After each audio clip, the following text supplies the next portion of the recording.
the know, just how much to show, to know what to do. Just jump in the queue, it's down to you. So what you gonna do? All in the queue, it's hella to you. All in the queue, just check out the view.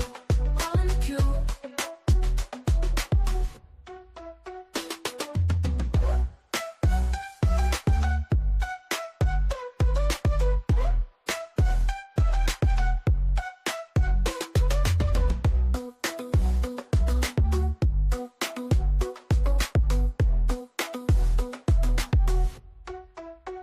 To be in the know, just come watch the show, to know what to do. Just jump in the queue, it's hella to you.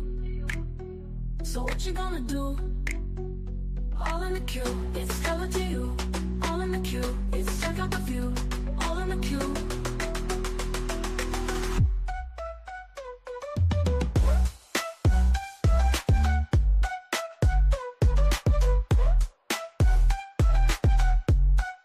Oh, y'all, excuse me, because you know how much I hate to interrupt your scroll. So let me hurry up and get through this, because you can go back to doing what you gotta do, and I can go back to doing what I gotta do. And I made an illustration just to make it easier for everybody. All right, this is me, and this is you. Okay, and this could be a family, friend, co-worker, alone in the world with a little cat dog. I don't care who it is, to whom it may concern. However, when we get together, it is now us. You know what always gets me is when we first start out, it's always cool, calm, and collected. I like it that way. But somewhere along the lines, you realize, this is you once again, realizing that you like to play games. Okay? You have become so fascinated with playing games that now all of a sudden you think that you could play with me. Here's you thinking that you can play with me. That's crazy. It's honestly crazy, but obviously you like to live on the edge. Okay? Now, you realize that you found a new love for these games, that you want to incorporate them in your everyday lifestyle. You are dedicated to the process. You are even willing to bet it all. Now, here's this person who knows what I know, and they know that you are in a great deal of trouble, okay? What a dummy is what you call it, because to bet all of that and to only be left with my ass to kiss is diabolical. It's honestly insane if you ask me. All right now. All right, because the thing is this. Let me break it down for anybody who may be a little confused in translation. Here you are with the right idea, but the wrong bitch. Okay? It's very simple. It's extremely simple. Okay? Right idea, once again, wrong bitch. Yeah. So now that I have gotten wind of what you think is about to take place, I am pointing you in the direction of where maybe someone would like to play games, okay? Which is all the way over there, okay? Are we there yet? No. Are we there yet? No. Okay, I want you to go further, and further, and further away. You're so excited to continue on with these games that you're like, how much further do I have to go? You are so busy making your way downtown, walking fast, okay? You want to get there, you're excited. And even through all of this, even through it all, I'm still being a good Samaritan, a team player, if you will. I grab my magnifying glass because I am determined to help you find you something safe to do. All right, y'all. Well, look, share with those who need to know. Have a good one. Oh, y'all. What's up, y'all? It's Super. I'm back in the building. Cankles and all. My cankles, my hippopotamus, my black self, whatever you people who not speaking want to go over there and report. I'm here, bitch. What you thought? Because that man don't tell me what to do. And since he don't, let's get to the business. Today I came live. You see the title. It says Harvey special meeting. Let's run through this right quick. Let me get this.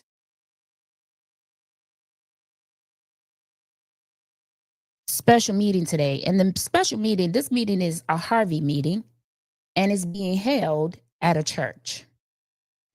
Loads of red flags. First of all, why is the meeting being held at a church and not at City Hall? Why was there not proper notice to the public and to the board? There was another meeting like this on Sunday. Why is the question. Today, this meeting will be about turning over Harvey's financials, their financial portion to the government, and there was a ordinance created. I have the ordinance. We'll look at it later because Vivian is live at the meeting, and yeah, makes no sense why this meeting is being held in a church. Separation of church and state make it make sense to me that the meeting is even being held in a church. And so you are seeing the church right now. I'll turn the sound on whenever I see the meeting start. I told Vivian not to sit all the way back there. They in a church. He don't have control over the church. Go up there and film for wherever you want to film because he has no jurisdiction inside this church. And that's on period. If that was me, I would be right up down there with them people filming. And as soon as somebody say something to me, I would say, remove your hand from my shoulder because we're in a church. You want me to move? Go get the pastor. Don't be ignorant now. Let me speak because I came on so fast. Apologies for the way that I came on, but I had to come on because I'm sure that people thought I was afraid. I was in the courthouse with this man yesterday. He threatened me, and yet I'm still here. 3 people was with him. I look the same. Okay.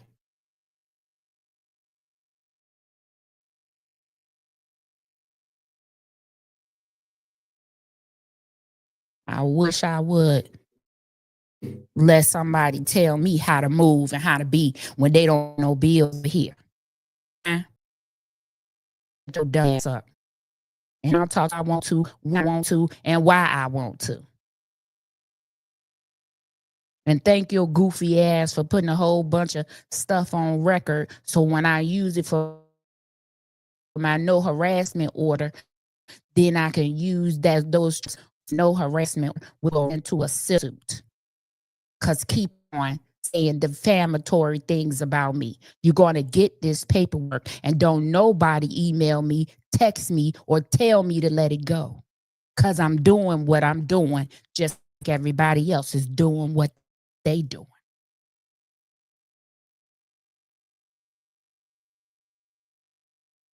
Yeah, but thank you for tuning in. Hey, the plant lady. What's up, Wyoming gal? Hey, Conscious, what's up? All right, thank you for listening. Dead Hill, what's going on? And for the rest of you people here just looking, sick of y'all. I'm not here for a check. Irregardless of what that raggedy man with some leggings and a bike chain on yesterday trying to tell you. I'm not here for a check because if I was, I would have shut this channel down a few minutes later, a long time ago. Now, like, share, and subscribe, and let your friends know that soup is on.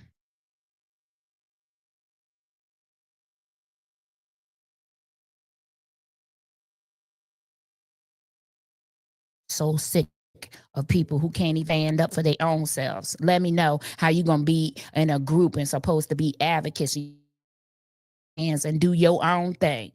You got to do what this dummy tell you to do. And I said what I said on record. When it went from being what I thought it was going to be, I left. When it went from exposing political corruption to attacking residents, I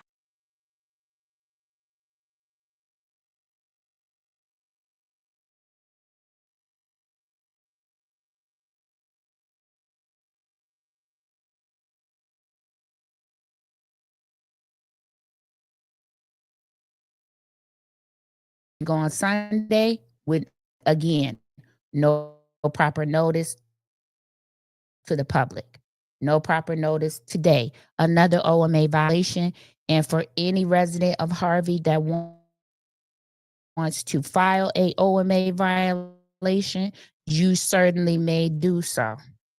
Go to the DAG's public access page and you can file an OMA violation on this meeting and the last meeting. I just didn't want to knock you over, but No, it's not gonna knock me over. well, As long as I, well, hold on a second. Let me see if I can. as long as I can stay in the field. So how did they say how far they want us They said you can't go past this. No problem, Conscious. Thank you. Never. People gonna be people. People gonna be doing what they doing. No, they would never have me use here. Sick of this childish mess. He's trying to cover his tracks. But I'm glad you guys are here. Oh, channel 7. I'm. They just told us we can stay right Yeah. there. He's over here too. I had somebody else come down and tell me I can sit here because I got my tripod. You just like go to the left. I mean, there's two sides though. Right. There's, Let me know how they're controlling a media area in a church. I'm just telling It's not a public building. This is a church. Right. Hold on, let me explain. I had somebody who told me I could specifically keep dry, and they were good with that. Okay, Bobo. What's up, Jabbar? Oh, okay. All right, Conscious. All That's right. the name my All right, dinner. so that's how they are. My dinner too. I mean, No, I'll move it. And bitch, I got a big plate just in case you want to know. Damn, I got everything on my Yeah, come on, let's go. Right. not up here begging. Have better business. Yeah. Sorry, lad, we gotta move.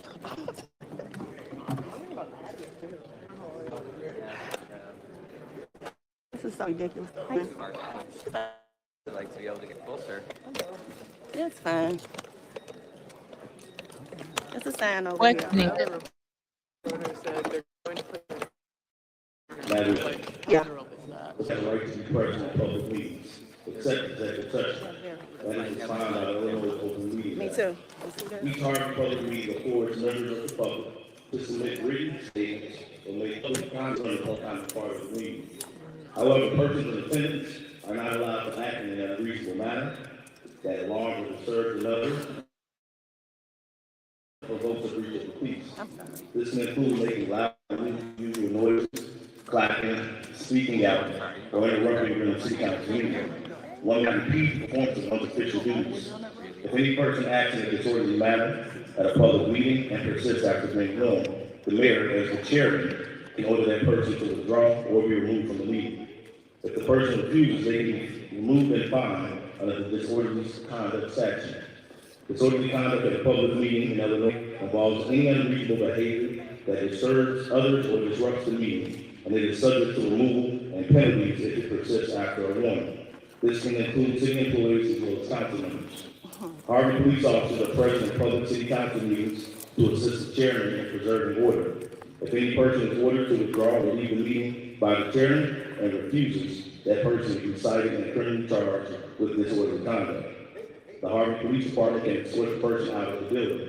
If the person refuses to leave and physically resists the Harvey Police Department, that person will be charged with resisting arrest.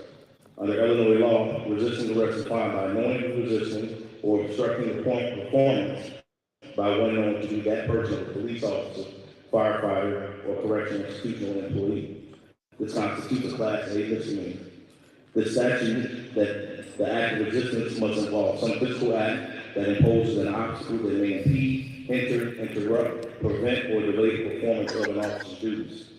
Examples include struggling, wrestling, going limp, or physically aiding a third party to avoid arrest. Illinois law explicitly states that a person is not authorized to use force to resist an arrest by a known peace officer, even if the arrest is believed to be or is in fact unlawful. Resistance of even an unlawful arrest by a known peace officer is a violation of state statute. Thank you.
take it so y'all can see. Hope y'all can see. Can y'all hear? Is my comments on? Anybody there? I think I'll be turning my comments off. Welcome. Okay. So, all right, y'all. Pay attention.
Wow, Miguel.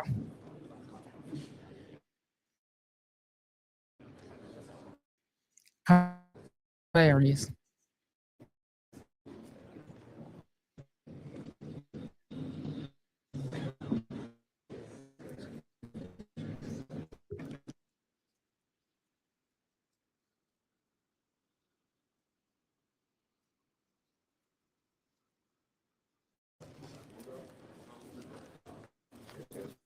I'm gonna say this, wow, Miguel. A liar gonna lie. That's what they gonna do.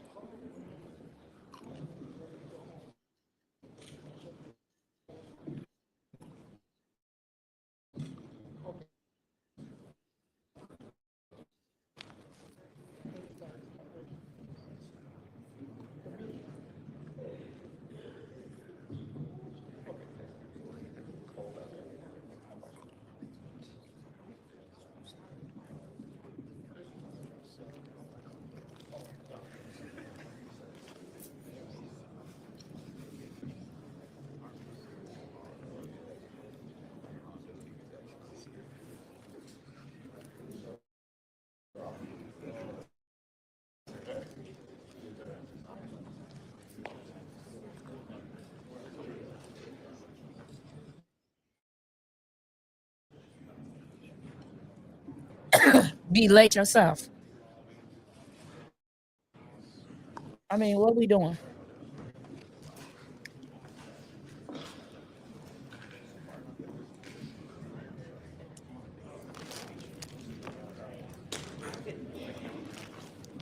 The ordinance. I'm gonna turn this volume down.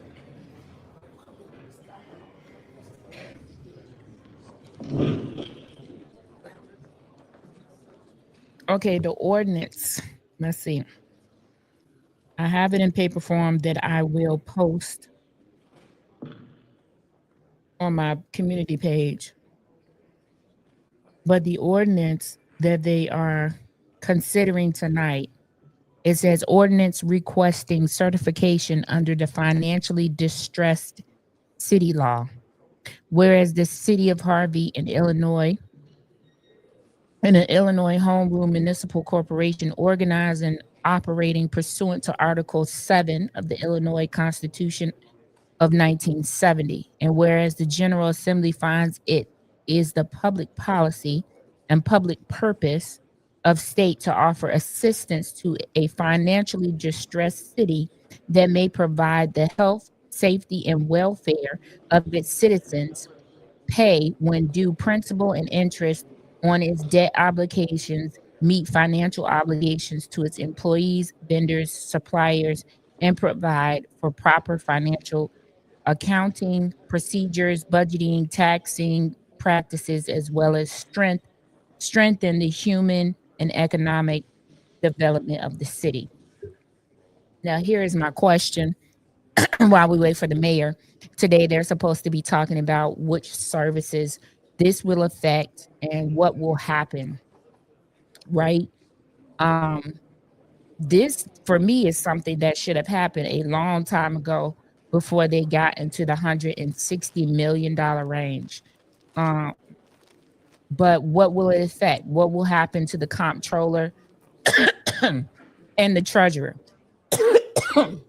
The comptroller is paid, the treasurer is elected.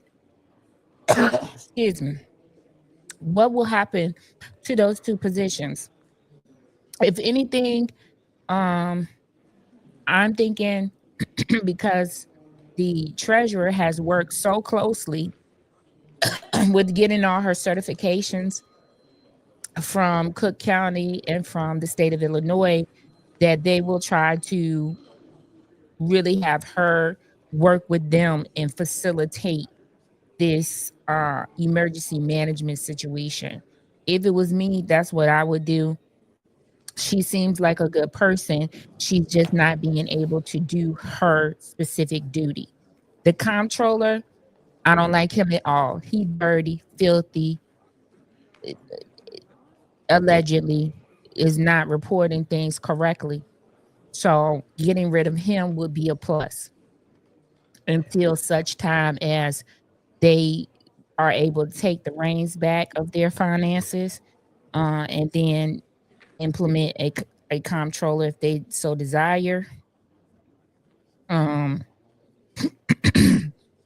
but as for me, these emergency meetings with no notice, you cannot tell me that this person is on the up and up, and we are having these meetings. This is the second one with no notice to the public, with not the proper notice. I wouldn't say no notice, but not the proper notice to the public. Because this church should have actually been filled to capacity with the residents of Harvey, trying to find out what is actually going on. Because, sir, didn't you tell us that people were making sizable donations so that you all could keep these events going and getting things fixed? You were getting donations. Loads of things were being donated. So how do we happen to get here is my question.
This man is on his phone.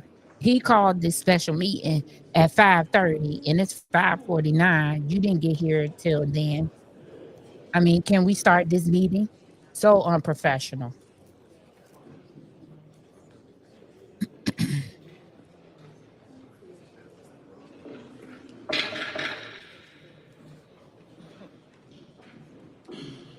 Call this meeting to order. This is the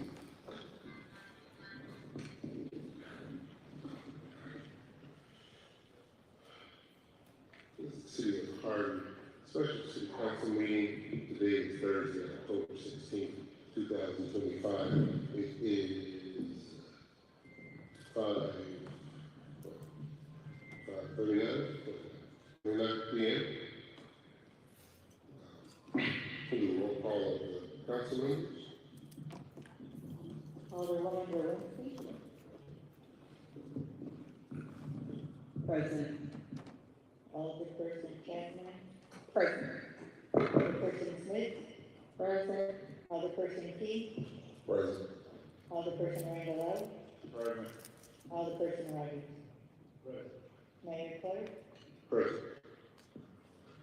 Because we are in North Times, hopefully we will not have any sort of passes, minute of talk with it.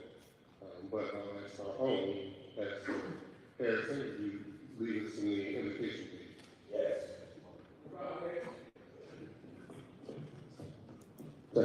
Father God, we come before you in Jesus' name. We give you praise and we honor you, Father. But truly you are worthy of the praise and all the glory. We thank you, God, for all your many blessings, God, the things that you've done for us, the places you brought us through, the storms you brought us through, and even the fact that you're going to bring us through in these times, God, to come.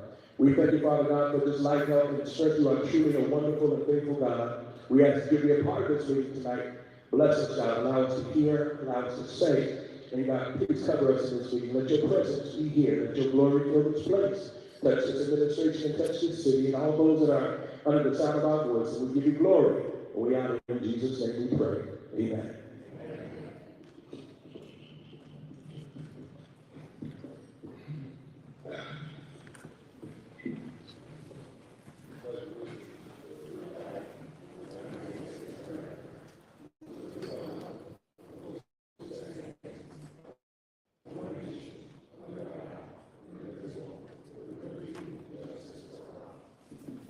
Point of order. Sure, point of order. Thank you, Mayor.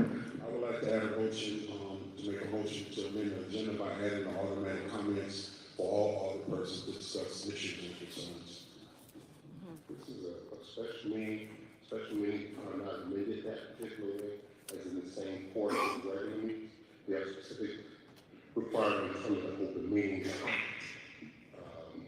as far as what's supposed to be on the agenda. We followed that according to the law. Point of information. Yes. Okay. As aldermen, are we allowed, or we're going to have opportunity to say anything about this situation? I feel everybody sitting at this table, and it's sort of happened so suddenly, should be able to speak as much or as long as they want to, because there's a lot of confusion going on right now. Well, we must do things in order, aldermen. And of course, during the time, if we get to that point for a debate, then the council will be able to decide how long it wants to. A debate is going to, it's not, please allow me to finish first. Okay, I wasn't finished first. Go ahead. Please, go ahead. A debate and a question are not two of the same things. A question could be anything in general with the subject at all. A debate is when you're not going against something and why, or why you're going for something. But to have a debate, you ask a question, the first thing you're going to say is that's not a debate. And then I won't get a chance to say nothing. Well, thank you very much for that comment. As we know it, we appreciate your addition point in time. Do we have it?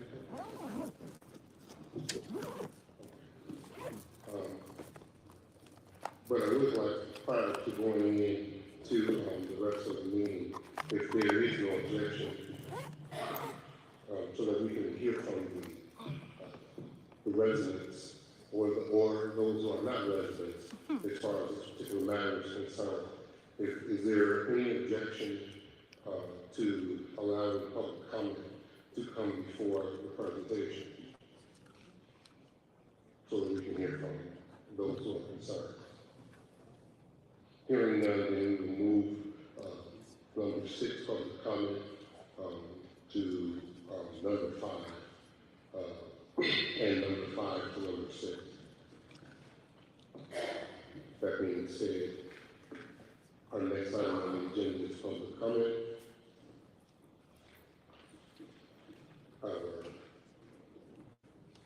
Public comment is encouraged and appreciated. It's the only opportunity for the public to address the city council on agenda items and other city-related business. In order to accomplish our business on the agenda and be respectful of everyone's time, council members will not engage in dialogue with individual members on the ordinance, and no immediate action will be taken on any public comment issues. When your name is called, please proceed and state your name. Please limit your comments to 3 minutes. No speaker may donate their time to another speaker. Comments shall be courteous and respectful at all times. No person may use public comment for the purpose of campaign or advertisement. This is not a question and answer time. The council cannot engage in conversation with the public. Questions and concerns about operations should be addressed with city staff during regular business hours. Our first public comment is Amanda A., followed by Brian Sinowski. Amanda A.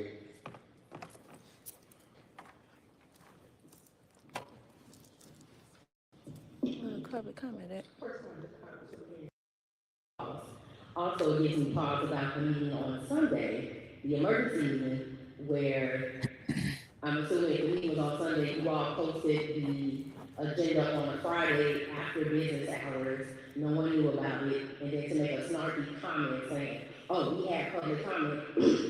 Of course, public comment was a part of the agenda, but the public was not there to give comment. So then that gives me pause to have an emergency meeting that the public did not know about, and then you go to social media to post about this meeting, but didn't use social media to make us aware of the meeting on Sunday. That kind of gives me pause. And I'm also a little not happy with the aldermen that serve on the finance committee, because the financial distress city law, according to the Illinois Municipal League, basically declares us quote unquote bankrupt, and the state has to step in and help us with the financials. But when you all are sitting in these meetings that I've been coming to every quarter, and yet we talk about these bills, we unanimously pass them with no list, with no debate, and then here we are at the 11th hour screaming for help. When, what's the purpose of having a finance committee if we're not discussing this? This financial distress law didn't happen overnight. This has been years of mismanagement. And what do you all meet for every quarter if you're not going to address the elephant in the room? And then you decided to have gospel concerts and carnivals in the community. Those things cost us money. And if you don't have the money to have it, that's fine. But to scream bankrupt and then bring in a famous artist and pay them thousands of dollars, it doesn't make any sense. And whatever you're going to say in the presentation that you're going to have after this, it really doesn't mean anything, because you should have never been to this point to begin with. And it just really gives me pause. It's like, what are we paying a lobbyist for? What are we paying for all these things for? And then you all say, we have all these donations, but we've never seen a letter of thank you for a donation. We've never seen a budget. We also are paying Prosperity to do an audit for us. So then what does that mean? Why would we pay Prosperity to do a 2022 audit, and then we're going to declare basically that we are in financial distress and we need the state to come in? It just doesn't make any sense here.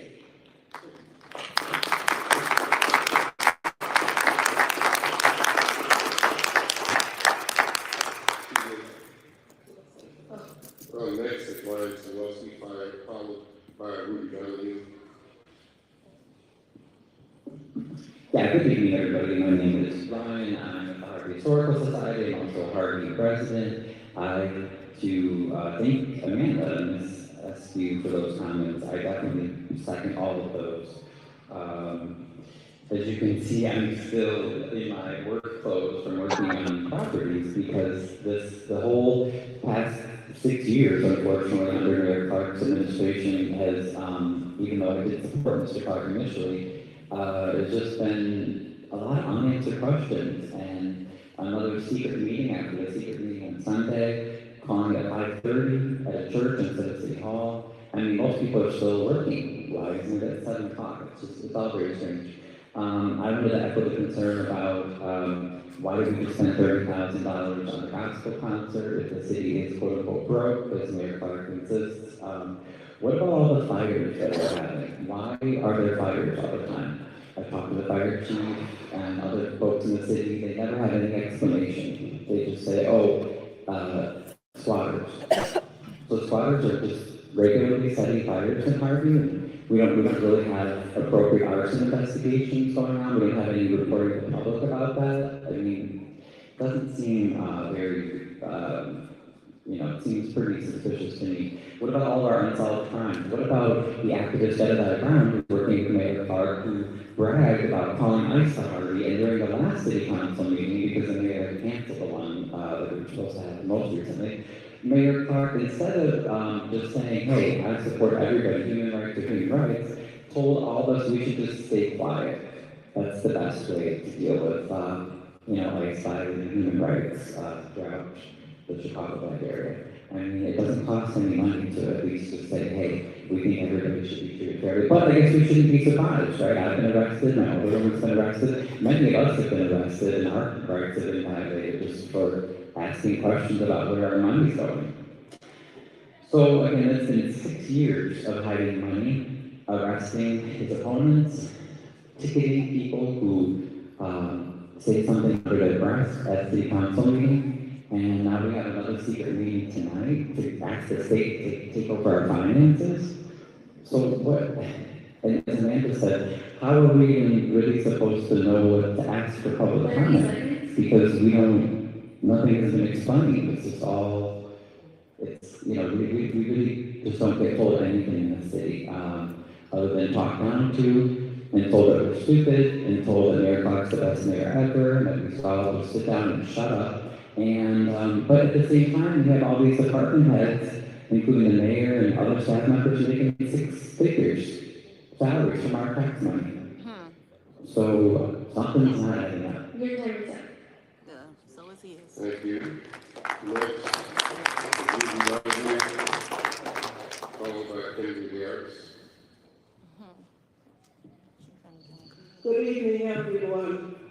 I'm so happy that we do have a complement of people present so that we can get an understanding as to what actually is happening. And I think that my thoughts about the entire situation and with that of the concerned citizens here of Harvey is that we have come out to find out the actual status. Rather than criticizing what is going on, we got to see what can we do to rectify the situation. How did we get into this kind of situation? Was it overnight? No. And this is what I personally am waiting to hear from our mayor as to the actual status and why we are here in the beginning. And what can we do about it? A lot of the things that have been mentioned previously, not at this particular meeting, it was about what has gone pastward. Why do we stand in the path of retroactive things when we need to be going forward? The current things are what need to be moved about. We are citizens here that are paying high taxes, doing everything possible to move forward. And yet we are reacting in many instances in the manner of saying it doesn't matter. But it does matter. It does matter. There are many of us that are sitting here that are toiling every day to just maintain a individual status, not necessarily trying to go out and create a lot of things that are not necessary. We need to think harder and we need to work harder. And I love each and every one of you as citizens of Harvey. I've been in the community over 56 years, so I can see what the difference is. I can see what is needed, what has been done, and what we need to move forward with. And I thank each of you for your attendance. Love you.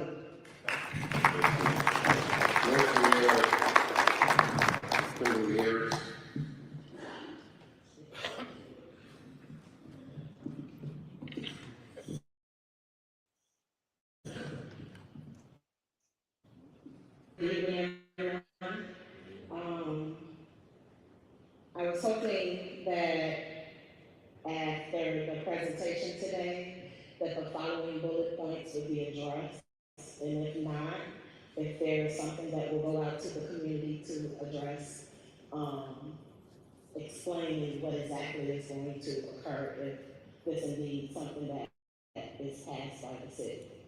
Number one, the credit rating. Not just the credit rating of Harvey, but also the villages that share zip code with Harvey. Will this affect capital projects or potential development projects moving forward? That's a question that someone needs to ask, a decision maker needs to ask. Another question, long-term potential. We have seen, or we live in a state where the executive branch of the government has day-to-day effects in everyday life. How will this decision affect Harvey residents in our day-to-day life? Again, how does this affect city taxing bodies within the city? This will slow funding because when everything has to be approved through the state, that means that the state is going to look at everything. So this will slow funding to the library and also the park district. As decision makers, the executive branch of the government in the city of Harvey, have you spoken with, have you sat down with your other taxing bodies in your community to make sure that this is the best decision possible? Also, have you looked at or had conversations with other financially distressed cities, and how has it worked for them? What type of cuts did they have to make? What kind of decisions did they have to make? Was it a positive? Was it a negative? Was there anything they would have done differently? Was there anything they would have added if they knew now that they are now in that financially distressed situation? As decision makers, have you done your research and asked these questions? Again, potential plan of the state in regards to Harvey. What is their vision if they intend to take over the finances of Harvey? Do they plan to cut services? Do they plan to divert funds to increase certain services? 30 seconds. Okay. And then lastly, you must express to the homeowners that this will affect the value of their homes. This will lower the value of their home. How will this affect homeowners? How will this affect their taxes moving forward if they're potentially want to sell their property? If there are seniors here that have their property in different to fund their end of life things, time's up. Will they be communicated?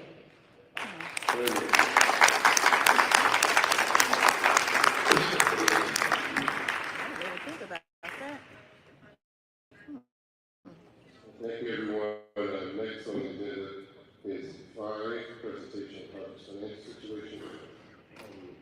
5A, an ordinance requesting certification and designation under the financially distressed city law.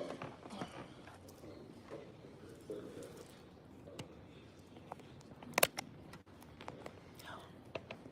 we go. Yeah, Tim, sorry. In case y'all can see.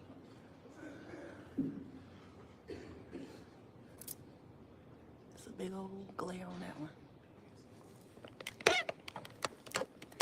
There we go. In case y'all can read along.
I'm gonna zoom in on the presentation once he start.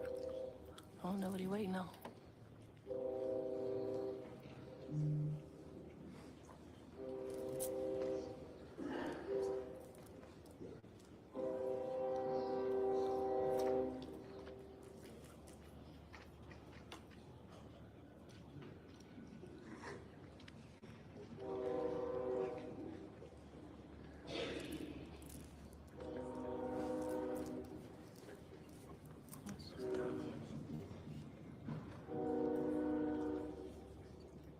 There we go.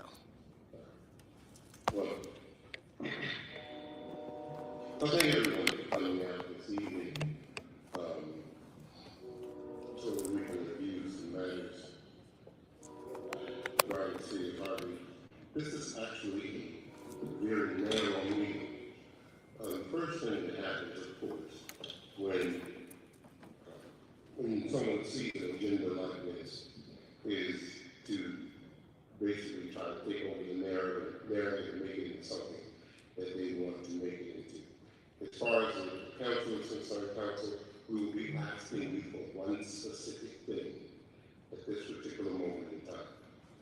But before we do so, we want to make sure that council and also our public understand current financial conditions in the market.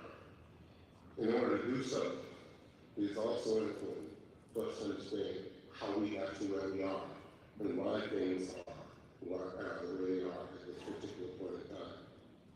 So, first of all, the city of Harvey is and will continue to be committed to operating in full transparency. This is something that I fought for when I was an alderman. It's something that other members of our council have fought for and stand for, and all of our administration does. We want to make sure that we're educating everyone on our current financial situation the best that we possibly can at this particular time. Of course, there are going to be plenty of questions. We will have time for that, and we will have time to address those, and we will try to address those as best as we possibly can.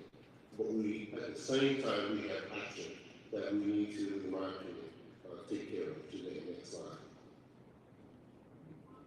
So we're going to go into the history of the city. Next slide.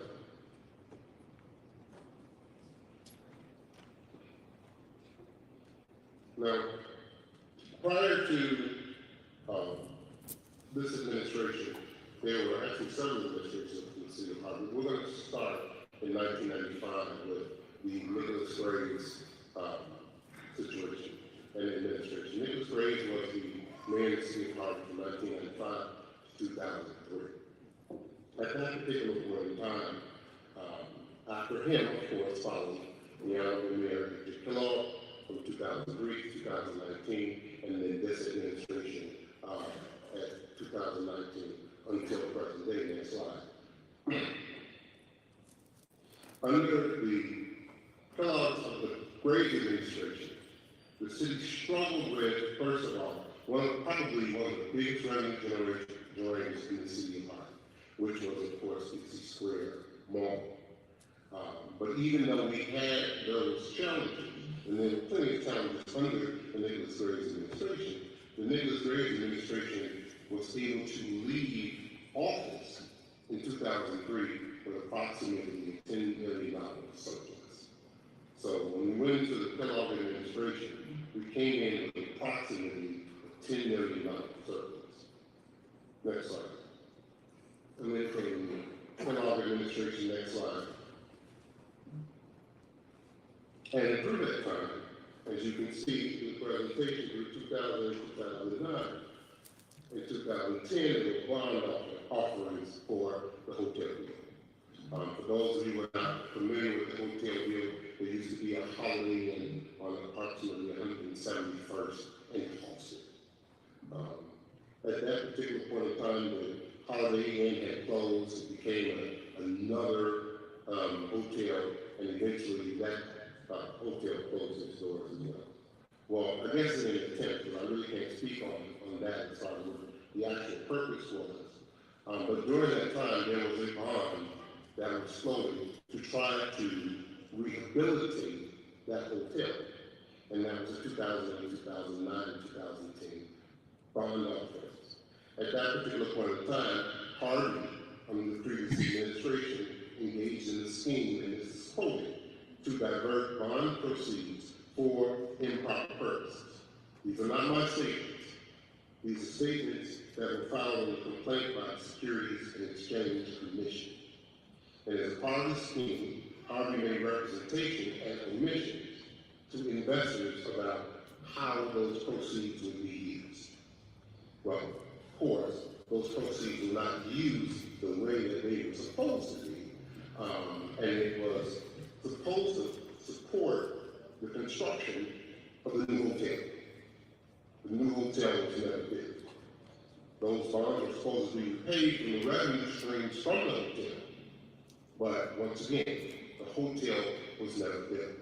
Basically, the hotel would generate what is called a hotel, motel, sales tax to help to pay off the bond that was taken out during this particular point in time. Next slide.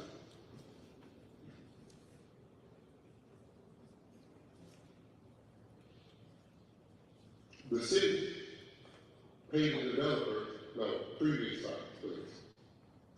There we go. The city paid the developer for the hotel. The hotel was never built. Now that's important to know, because the city took out a bond. The city paid the developer for the hotel, but the hotel was never built.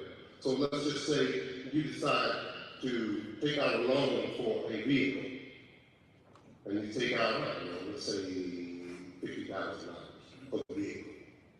But then you decide that after you get the loan for the vehicle, you're not going to buy the vehicle.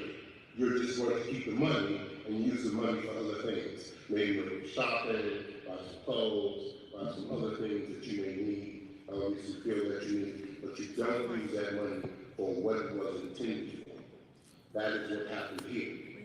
And based on the records, the hotel was never built. But in addition, the city diverted $1.7 million that was raised through the bond offering and put that into its operation account. Okay, now, during the time, there were so many investigations from the Chicago Tribune that the Chicago Tribune itself had been nominated for a Pulitzer Prize based on its investigative journalism into the city of Harvey. And two of its quotes were, quote, instead of building a hotel, the money borrowed from the backs of taxpayers built in 2008 to 2010 largely went into a black hole of accountability, with the hotel to this day left Half-Gun and Harvey residents on the hook to make loan payments of more than $20 million with little to no record of exactly where it went. Now some may say, well, how can we go from $8 million to $20 million? Those numbers don't necessarily jive. Over the course of the entire bond, the total amount would be somewhere approximately $20 million of what the city would have to pay back for a hotel in which it borrowed money, and that hotel was never built. The money disappeared. Second quote, Kellogg has since repeatedly refused to answer questions about the deal under oath, citing his constitutional right to avoid giving answers that could be used to prosecute him. Next slide. And so as a result, as you see on this slide, it says fine, but no repayment order. So the money disappeared. But we as the taxpayers in the city of Harvey were still on the hook for that money. We still have to pay that money back. So as a result, Harvey Mayor Kellogg at that time was fined $10,000. Millions of dollars disappeared. And he was fined $10,000 for the fraudulent bond offerings through the SEC investigation. And he was also ordered to no longer participate in municipal bond offerings for the rest of his life. But that didn't just have an impact on him. It had an impact on our city. Because our city at that particular point in time was ordered for a period of time to no longer be able to participate in bond offerings as well. Now, for those who don't understand the bond offering itself, it's basically a loan that the city takes out. The city takes out that loan to try to fund projects in the city. So, where if you wanted to do some work to your home, or you wanted to once again get a new vehicle, you may not have the cash on hand, so you go ahead and you take out a loan to do something. Well, some of the things that are looked at when you decide to take out that loan, what's the first thing they look at when they want to figure out if they're going to give you the loan? Credit. The credit. They want to know whether you've done with money that you have been loaned previously. So they look at your credit. In this particular case, when this issue happened, it took place in the city of Harvey. It drove whatever bond rating the city of Harvey may have had into the gutter. So even if, say, for instance, the city was to be able to get a loan, it probably would be so usurious that it would be like a payday loan. Okay, and the interest rate would be so high. If someone were to actually loan money, but at this particular point in time, no, entirely off the table. So where other communities have the ability to get to float revenue bonds and general obligation bonds to be able to take care of projects in their community. And that's really what you see in the vast majority of cities around us. It's not that some of them do have a little bit of money, but the vast majority of them, they use that tool, their ability to be able to borrow, which allows them to be able to take care of the things that they need to take care of. Harvey does not have the ability to do that. Okay. So we are already on, instead of a three-legged stool, we are on a two-legged stool, because one of those legs are already gone. The ability to be able to get those bonds. And the only thing that happened during this particular point in time was a $10,000 fine and no longer participating in bonds for the rest of one's life. Next slide.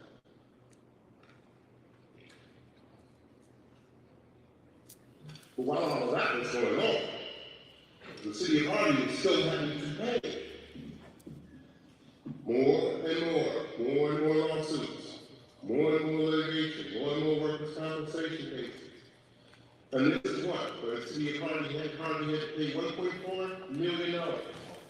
I know some people in this room have heard of this particular issue, but Harvey had to pay $1.4 million to settle the suit because of the simple fact that the city had, along with some of the officers, unfortunately, including the mayor, framed a young man and sent him to jail.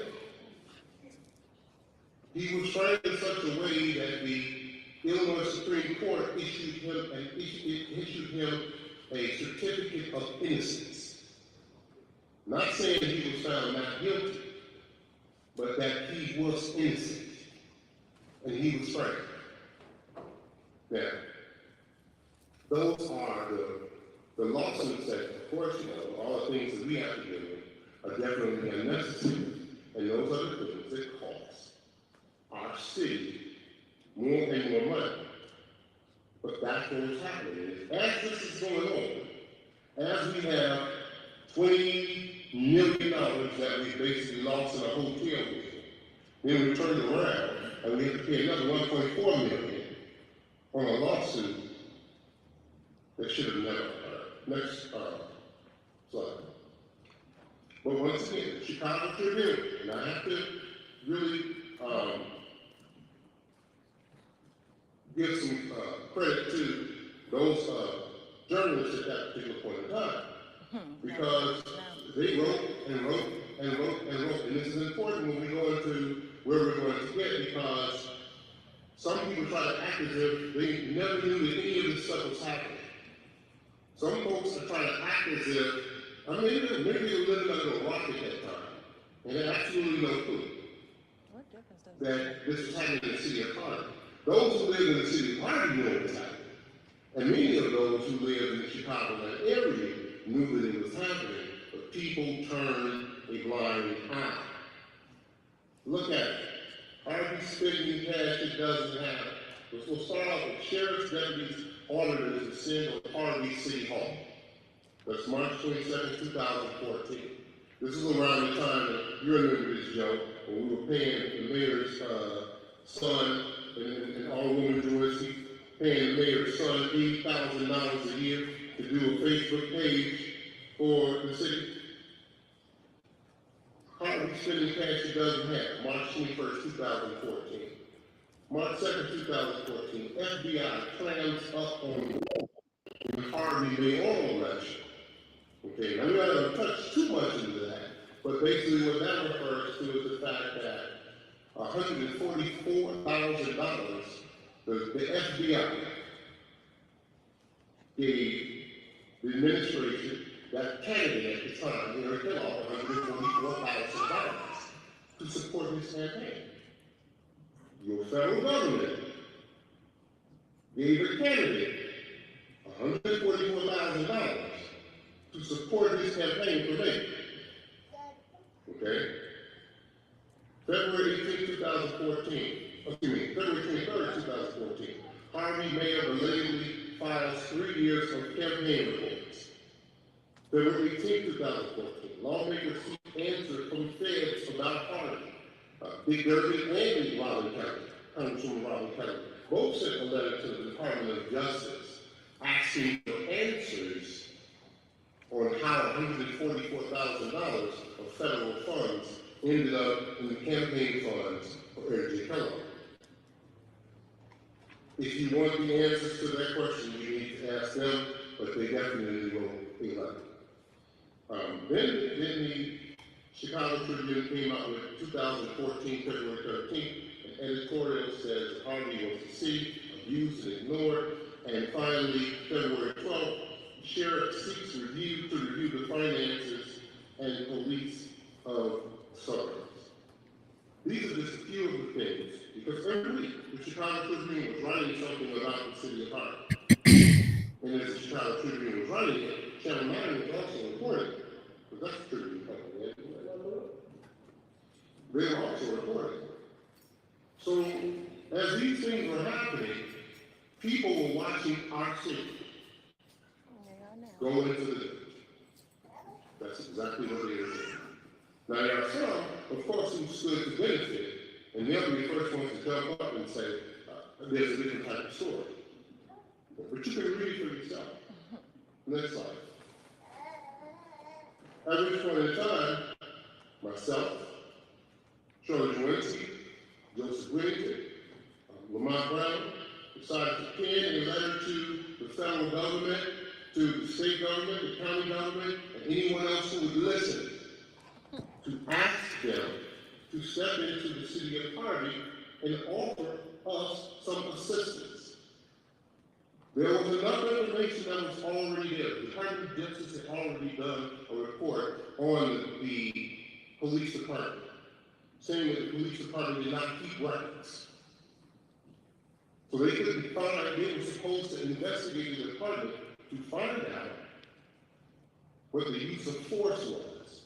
But they couldn't find out what the use of force was because the department did not keep the records to demonstrate what the use of force was. The Cook County Sheriff did a report on the city of Harvey and said that tow truck money was missing. And they couldn't account for where the money for the tolls went. That money was supposed to go into the coffers to help to pay down debt. But for some odd reason, it just disappeared and went somewhere else. And all the while, Shirley Joinski, Joseph Whittington, Lamont Brown, and myself kept pleading over and over again for help. We began to protest even though some like to say we didn't show up for meetings 18 times, isn't that right, Shirley?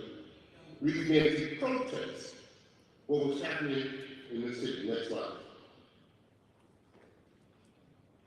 And so, of course, the editorial board of the Chicago Tribune wrote an editorial about the city of Harvey, excuse me, and basically what was happening and what we were trying to do. Next slide.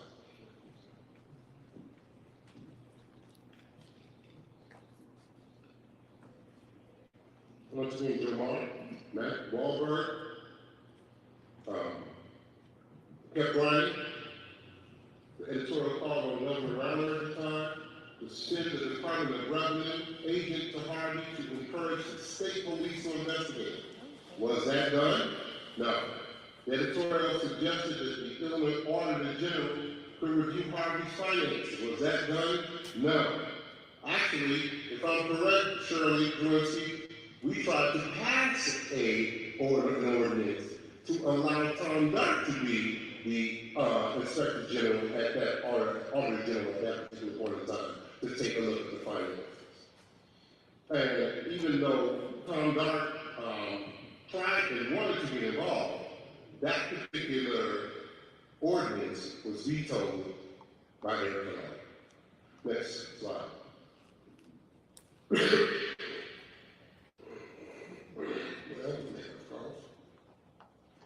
The victims, again, quote, are the residents of Harvey who cannot rely on functional government to serve them.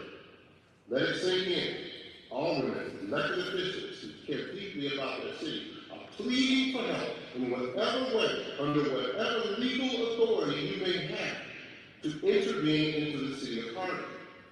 Ignoring them further victimizes the residents of this troubled city and the aldermen brave enough to speak out. Christopher Clark, Whittington, Shirley Gruensky. Next slide, please. So once again, state turns a blind eye to the problems in Harvey. Next slide. And while that was going on, we had additional headlines. Strip club paid mayor of Illinois for years to allow prostitution at the venues, they say. And these are all things that had to be defended in the city of Harvey. This brings, for those who think that maybe I'm not the best mayor in the world, okay? Imagine, let's go back to the days of, what was his name? Mary and Mary. When that first hit the news, and it was said that Mary and Mary were smoking crack in a hotel room. How that impacted Washington, D.C. Or Mayor Ford in Canada. I think he was the mayor of Toronto, I think it was, or Vancouver, whatever. And when your mayor and leadership is made to look that way, it diminishes the credibility, faith, and belief in the institution in which you serve. It diminishes the faith, credibility, and belief in those people. Because in general, this does not happen.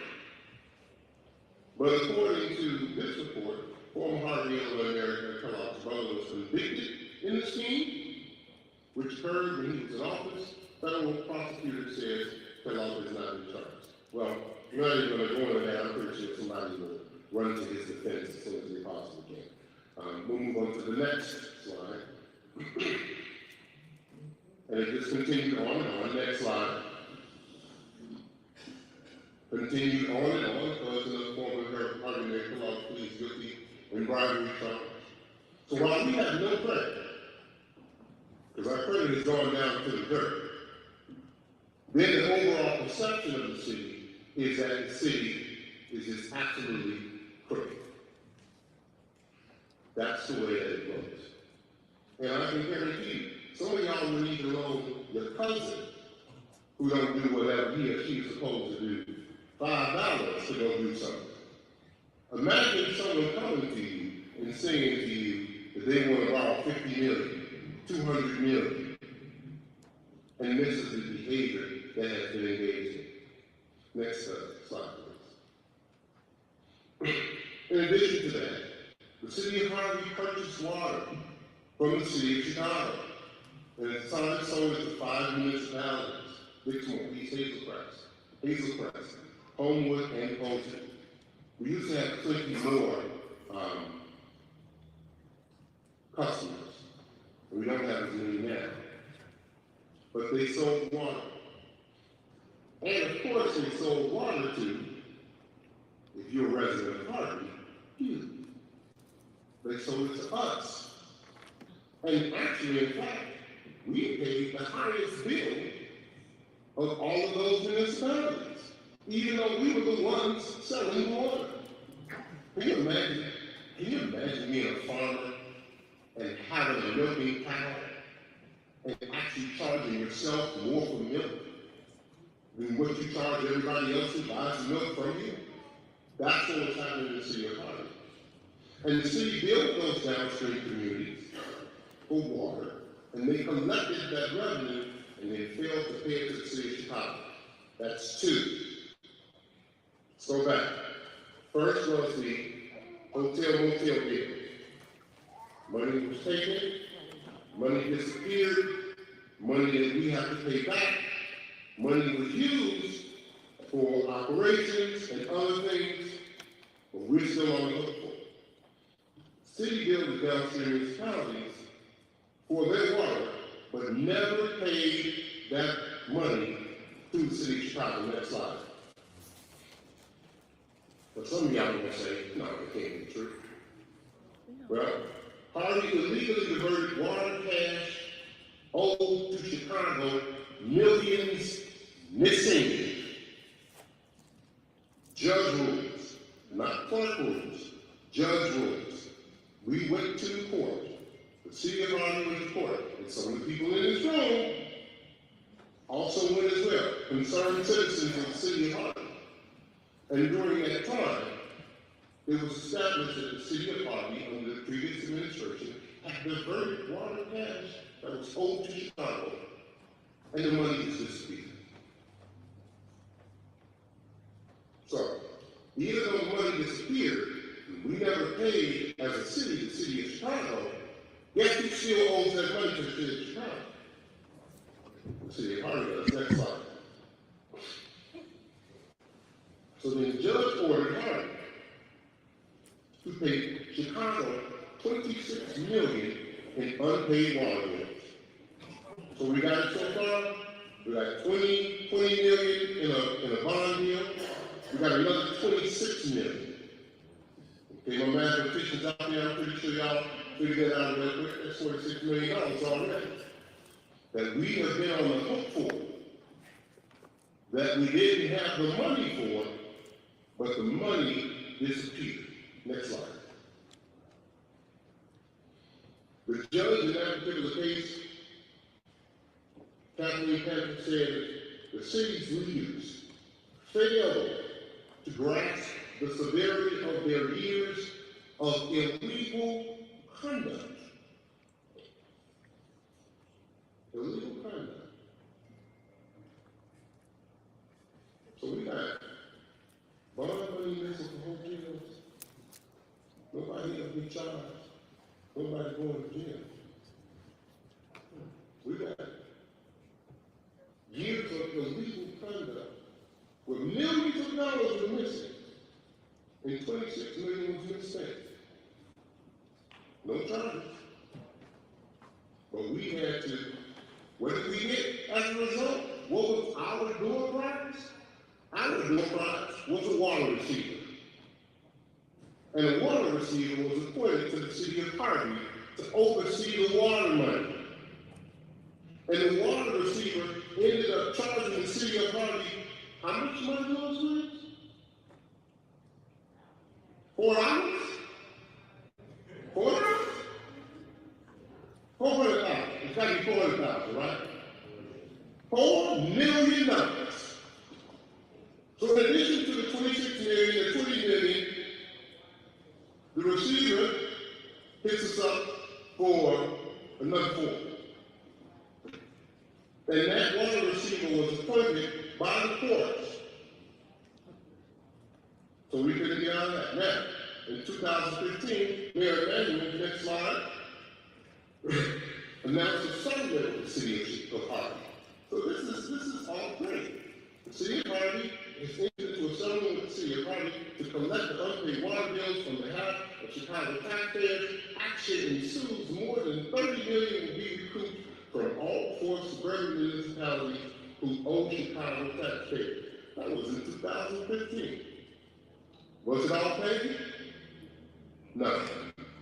And we found ourselves, well, we again Shirley Royce back in court again. And each and every time we're in court, we not only have to deal with the publicity of law, we also have to pay attorneys to represent the city in these particular cases. Next slide, please. So, we asked for oversight. Shirley Johnson, Joe Wade, sitting right here, myself. We asked for oversight. That was vetoed. Next lawsuit. And me came from a guy's head. Fire pension lawsuit. Now, before I make my statements here, I want to make sure that everybody in the room understands that our police department, our fire department, especially our fire department, is probably the best. I don't know better than fire department. I got honest to say. And as far as the police department, even though it's had some challenges, the police department has been able to turn around and make some significant changes in the way it operates and in solving of cases in the city of Harvey. So they are to be commended. But this is not them. This is the fire pension. Okay? And before we get into that, I also got on Fox News, a national program, and got on there and talked to the reporter at the time and said to the reporter that the pensions need to be paid. It's important. Those pensions were a part of the promise that we made to the people who served as our first responders. And so it was important that we paid those pensions. But how they get paid is a total disagreement. So until 2010, the Fire Pension Board filed a lawsuit alleging that since 2005, the city failed to make contributions to its fund. Actually, wasn't it 10 years ago? It was 10 years that the city of Harvey had not paid the pension obligations to both fire and to police. And in 2015, the trial court held that the city was liable for more than $15 million in damages. Now, a lot of things happened at that particular point in time, and actually, in my opinion, we could have worked to settle that amongst ourselves, but it didn't work that way. So, that's what Chicago Tribune said again, for those Chicago Tribune, you can go back and find the quotes. Quote, Harvey has set up a collision course over many years where the beneficiaries of the firefighters' pension fund are being paid substantially out of the money that the firefighters have themselves contributed to the pension fund and the money the pension fund earns from investments, the court wrote. Because we went in court again. In essence, Harvey is robbing Peter to pay Paul. But what happens when Peter retires? Money missing, more money, just missing. And instead of the pension holders at the time being paid from the investments, what do you call that thing? It was a pyramid scheme. That's what it was. You familiar with the pyramid scheme? And they basically took the money from what was coming in to pay off the people who were owed. Okay? And the people who were, of course, paying the money that was coming in would never, ever get the opportunity to recoup the return on their investment. When people are convicted of pyramid schemes,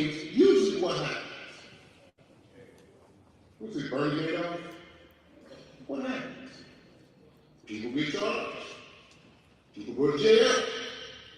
But in the case of the city of Harvey, $15 million wasn't paid, and nothing happens. Next slide, please. So in 2018, the city entered into a settlement agreement with the pension fund. And in 2016, the state passed a law basically allowing the state comptroller to seize the money that the municipality owed to the pension in extreme cases of pension mismanagement. Well, this is one of those cases. So the five pension fund was $67.6 million underfunded. 12% funded ratio. And after racking out, it says an unfunded liability of $36.7 million and a funded rate of 29%, the police pension sued also. So we were sued by police and fire. And of course, you know what happened. Of course, we were supposed to pay them. They weren't paid. They were supposed to be paid. The court said they were supposed to be paid. And we still didn't pay. And so the police and the fire pension decided that they were going to take action. The seizure of state funding for pensions has resulted in significant layoffs of critical services. Now, this was back in 2018. Next slide. So to be clear, this is not the fault of any city employee. It's not the fault of any employee, and specifically our fire and police. As a mayor, I could not be prouder of our first responders. I could not be prouder of our chiefs. Couldn't be prouder. They have done phenomenal jobs keeping this thing together. Our deputy chiefs and everybody that follows has done a fantastic job, and it's not their fault. It's not the fault of the residents of Harvey either. You've seen cuts in service in 2018. We saw half the fire department was cut. Remember that, guys? Half the police department was cut in 2018 because of this. And we've seen cuts in crucial services. At one point in time, we could not even get garbage service. And the city of Harvey was on television because we weren't paying garbage bill. But what this does is this drives us into a situation where the city, because of all that we owe, will impact us severely. So, next slide. So by the end of the Kellogg administration, the city of Harvey went from a $10 million surplus to $164 million in debt. And nobody in the administration was charged with crime. We only have a little bit more to go, but my city administrator told me that we probably need to take a break here. So it depends on the council. If the council wants to do something, or would you like to keep going? Right. Yeah, motion by first and second by third, all in favor, signify by saying aye. Those opposed, hearing none, we'll take here 5 minutes. We do have, we have electricity and of course, Harvey Chairman will return at 6:55. Oh my God. So we're on the church break, y'all. They have an intermission. If y'all watching and following along.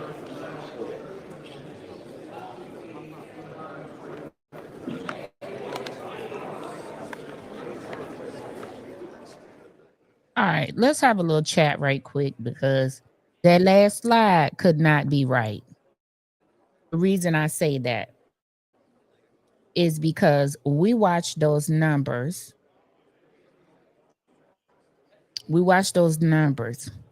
He started out with the $20 million from the hotel. There was a $1.4 million. Everybody get your calculators. Everybody get your calculators because we missing something. $20 million from the hotel, $1.4 million for that cocaine settlement. Then there was another $20 million because they reneged on something. Then there was the fireman pension situation, which ended up being, should have been something like 60 million with all, once they got penalties and all of those things. That's only $101.4. Where's the rest of that $50 million? Were they penalties because when Clark took over, he continued not to pay something? He's been in office 2 terms. My question is, his first term, if he was fighting so hard during his alderman time with Eric Kellogg to get the state step in, why didn't he just do it when he won mayor?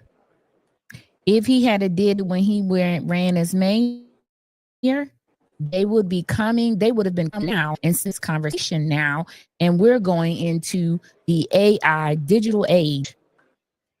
Okay, we're going into the AI digital age now, and they getting ready to ask for the state to come in, and the young lady commenter, the last commenter, she needs to be a trustee, because those questions were all of the questions that I wanted to talk about afterwards. It's going to be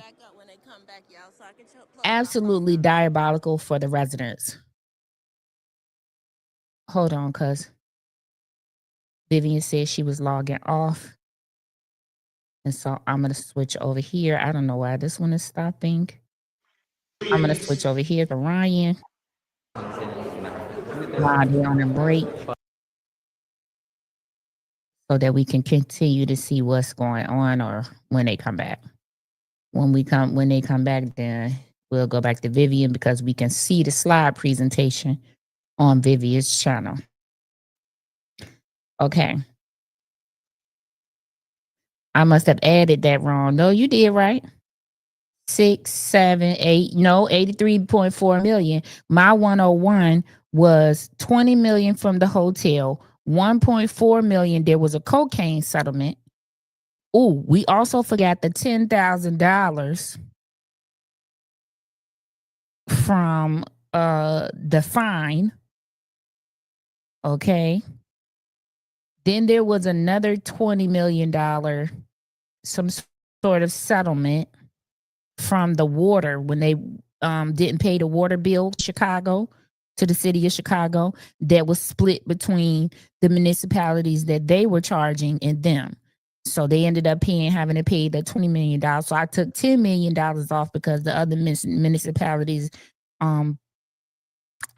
probably had to pay that. And then there was $60 million worth for the fire and police pension funds. So that's what brought me to the 101, Winky Wonder.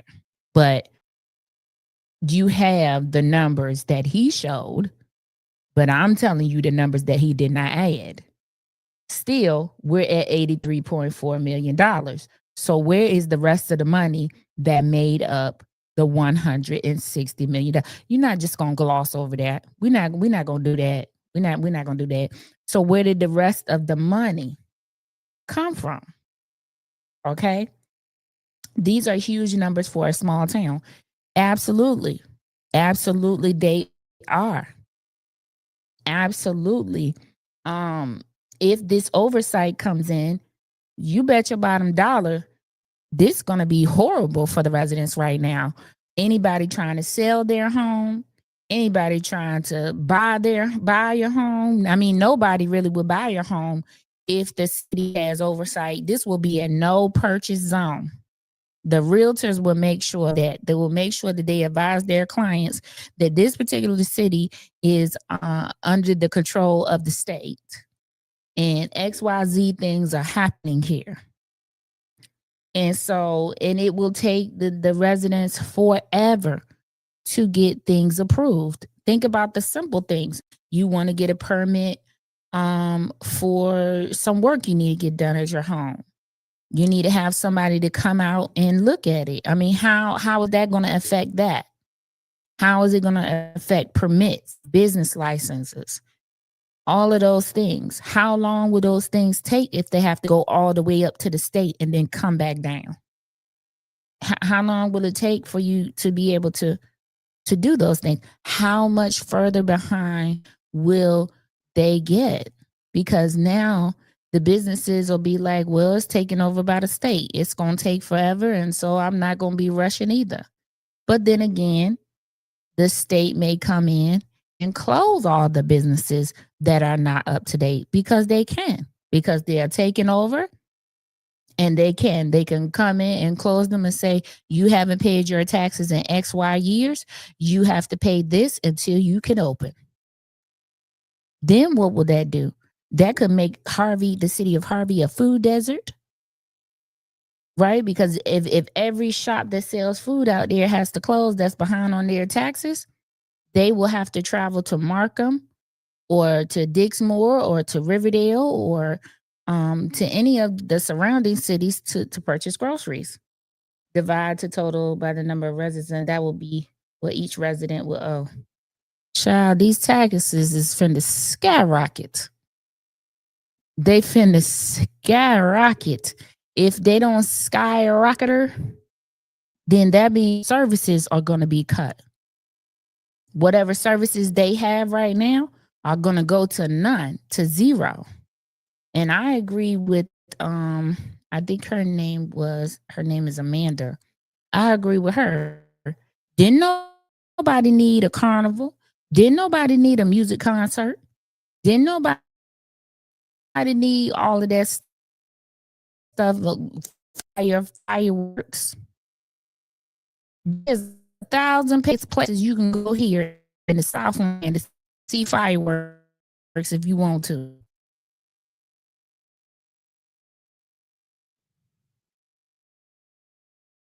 That's the difficult thing.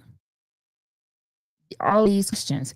How is this going to directly affect the citizens or the residents of Harvey?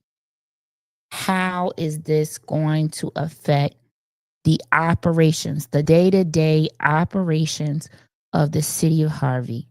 What's going to happen with the other taxing bodies? Just like that lady said, with the school district, with the library board,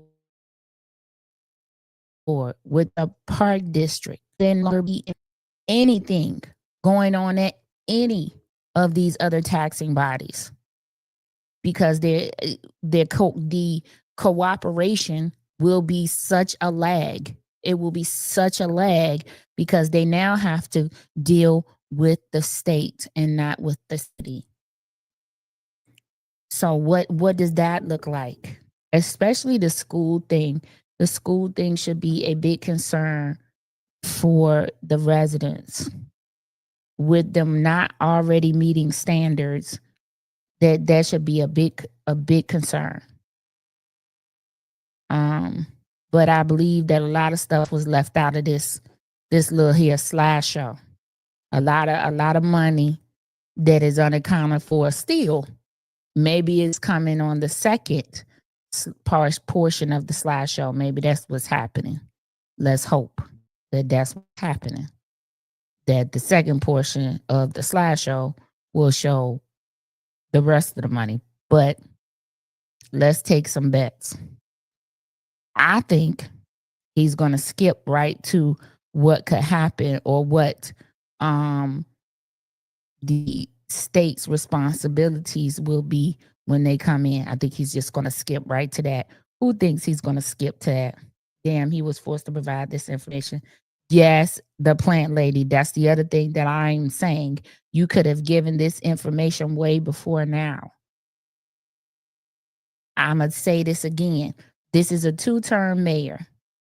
He was begging for this oversight when he was an alderman. What changed when he became a mayor? He should have had the same. He should have said, no, let's get this state oversight in here. We can get this cleared up before 2025. We in 2025 right now. They would have been coming out of this. They would have been coming out of this. That's a whole 10 years. They would have been coming out of this, and they would have been going into, taking back the reins, and possibly going on to better things. Right? So if he was fighting, I'm going to say this again, if he was fighting for this as an alderman, he showed you on the timeline that when 2019 came, he took over. Why did he change? What changed about the agenda that the state needed to come in? Nothing changed about the money. Nothing changed about the finances. The money that was owed was the money that was owed. And that $20 million hotel bond, KP was a part of that. There's a video on my channel. It's an older video. It's called Who's Paying the Price? Go watch it. It'll tell you about that $20 million bond. It's also going to tell you what happened and what they did. They voted to spend the money on something else. So to hear Clark say that the developer was paid is a shock to me, because from everything that I found, well, just go watch the video and you'll see what I found. But he could be telling the truth, because at that time, there was something going on with the then accountant, or the, I don't know if he was the comptroller at that time, but he unalived himself. And he was friends with KP, and Kellogg, all of them were together in this venture. So take a look at that video if you have time. It's way at the beginning of my channel, and it's called Who's Paying the Price? Go look at that video and you will hear all about this hotel bond. And I just want to know what happened.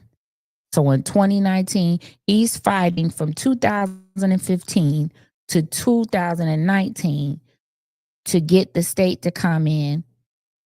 Eric Kellogg vetoes their ordinance. Yes, Winky Wonder, that's what it calls. Thank you. Eric Kellogg vetoed that ordinance. He won the mayor's seat in 2019. What changed? I think he should have had the same agenda once he got in that seat. No, because I can't handle this. This is $100 and whatever million worth of debt that I don't know how we're going to bounce back from it, because sometimes it's okay to say you don't know something. Sometimes it's okay not to have an answer. You can't have an answer for everything. I mean, your household budget is not $60 million or $101 million or $160 million. Why didn't he continue and get the oversight passed, and then he be able to worry about other things, cleaning up the city of Harvey, making sure the abandoned houses was not abandoned houses. They could have then been, focusing on how Harvey looked versus having to worry about the finances, right? And then in 2025, they would have been coming out of this. What happened to the donations? We didn't get that part of the slide. Were there donations or were there not donations? I think Amanda asked that. And why are you now telling us that the state should come in if you told us that people were donating things? And we getting stuff fixed. I don't know how, but that's an alarm to me. What you mean you don't know how? But we getting it fixed. Huh? Okay. So I mean, nobody is wondering. Okay. Anybody gonna answer the question about where we think we're gonna start again when he restarts this slideshow? I think that he's gonna start out at the point of explaining what happened if the state come in. That's my thing. That's what I think is gonna happen. It's what I think he's gonna do. Who thinks something different?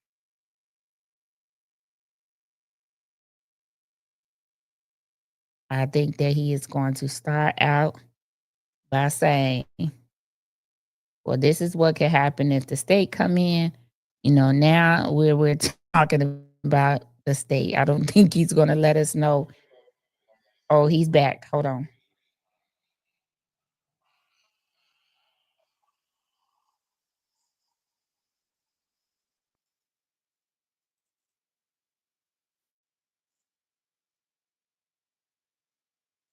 Can y'all hear it or did the connection lose? I got a message from.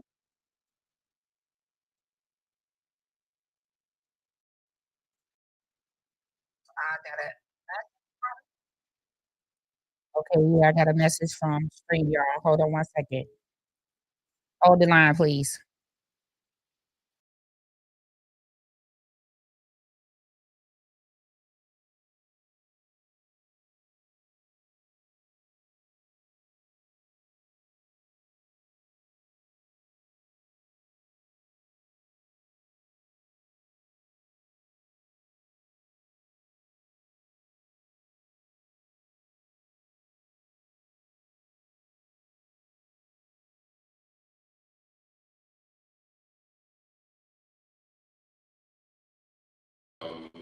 Commend the clerk's office for doing everything that they did, along with, of course, the rest of the team, to try to get those documents in order.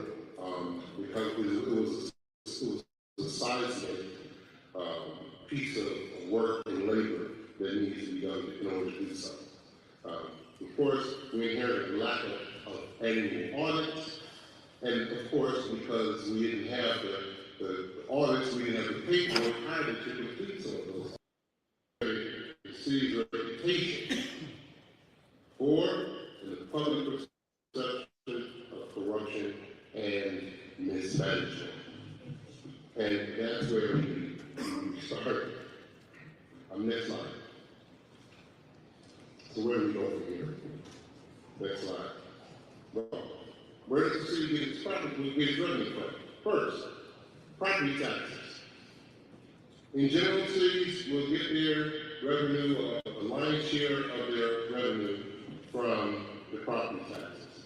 In the case of the city of Harvey collects approximately 52% of its property taxes. On average, we are losing, because of a failure to pay property taxes, somewhere to 25 to 27 million dollars a year that we're not collecting in property taxes. And specifically from a commercial property tax standpoint, it's about $12 million. I'm not going to go into 12,217,517. It's about $12 million. Another way that the city gets revenue, and other cities as well, is through sales taxes. But the majority of the businesses, 90% of the businesses in the city of Harvey are cash-based businesses. Now, there's nothing wrong with having a cash-based business at all. But I will be honest with you, some of those cash-based businesses do not engage in the proper reporting of the cash that they receive as revenue for their businesses. And I'll give you an example. There is a business that used to be in the city of Harvey by the name of Sugar Babies. And Sugar Babies put down on the reporting to the state that for the whole day, for those who are not familiar with Sugar Babies was a nightclub, bar and nightclub. It may also call itself the real at that particular point in time. But it put on its reporting to the state of Illinois that its gross income $25,000 for the year. Some people laughing already because you know it's a joke. $25,000. But when we looked back and looked at their liquor sales alone, liquor sales, they had sold at approximately $483,000 worth of liquor. But it wasn't reported. Most of that stuff, cash. And it was only because the liquor commissioner and the team who worked with the liquor commissioner was able to uncover that we were able to bring that to the attention of the state. And so many of our businesses, our cash-based businesses, bring in the revenue, but they don't report it. So we don't get the full amount of sales taxes. We don't get, and then when it comes to state income taxes, that's another way that the city will get its revenue. State motor fuel taxes. Those things help to fix roads and sidewalks and take care of lights and things of that nature. That's where a city gets its revenue from. Other taxes, real estate taxes, transfer taxes, video gaming taxes, terminal push taxes, things of that nature, grants, license and permit charges, and of course, miscellaneous revenue that we get from sales dollars, rentals, cable franchises, and things of that nature. That's basically how a city gets its revenue. Next slide. From the property tax standpoint, we file a levy every December. A levy is filed with the county, telling the county how much money we need. This is what cities normally do. They include the city, the school districts, townships, park districts, the library, community colleges, NWR, forest preserves, things of that nature. If you ever take a look at your tax bill, you will see that the city of Harvey is only one line on your entire tax bill of how much you tax. And there's limits on how much a local government can tax. So this goes back to our understanding of our property taxes. And the city of Harvey cannot just arbitrarily decide that they're going to go up just any amount of money that the city would like to go up on their taxes. Municipalities don't have the ability to be able to do that. Now, county assessor does some things. They add together the levy amounts public bodies needs, eventually it comes with the value of properties, and they put all that together, and I'm just going to say, because there's been some concerns as far as that's concerned, but they come up with the amount of what they believe the property is worth, and based on that, how your property should be taxed. And property taxes generally are basically based on the market value of the property that you own. Okay? And people with expensive properties pay more, and less expensive properties pay less. I probably have to disagree with that, but sometimes, that's the way it's supposed to work. Next slide. But the largest amount that we get, and the largest amount that most municipalities receive in revenue is from property taxes. So, here are our challenges. One, compared to surrounding communities, Harvey has fewer commercial, retail, and industrial properties to contribute to our tax base. As a result, the larger tax burden falls on who? The Harvey residents. And the Harvey residents have for decades, I'm going to repeat, for decades, been floating this boat in the city of Harvey to make sure that we could even exist. So to all of the residents in the city that are homeowners and pay those taxes, we thank you very much for doing so. But because of the previous administration, the city of Harvey residents are taxed at one of the top 3 highest rates of all municipalities in the county.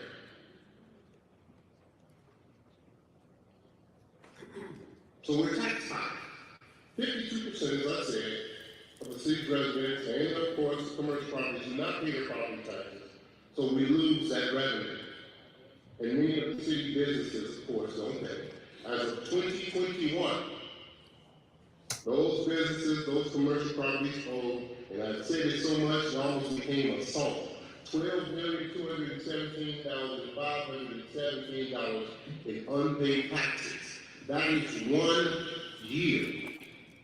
Some of those businesses have not paid taxes for 20 years.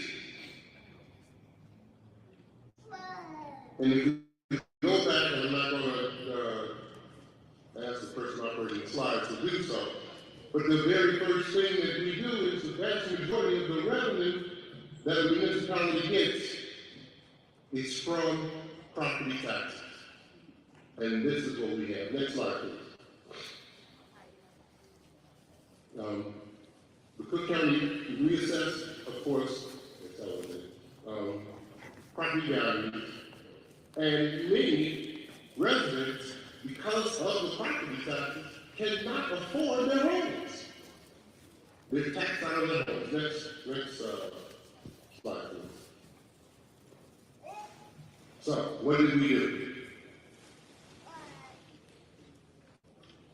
We pledged, along with this body before you, to freeze residential property taxes, even though we were facing a $150 million deficit.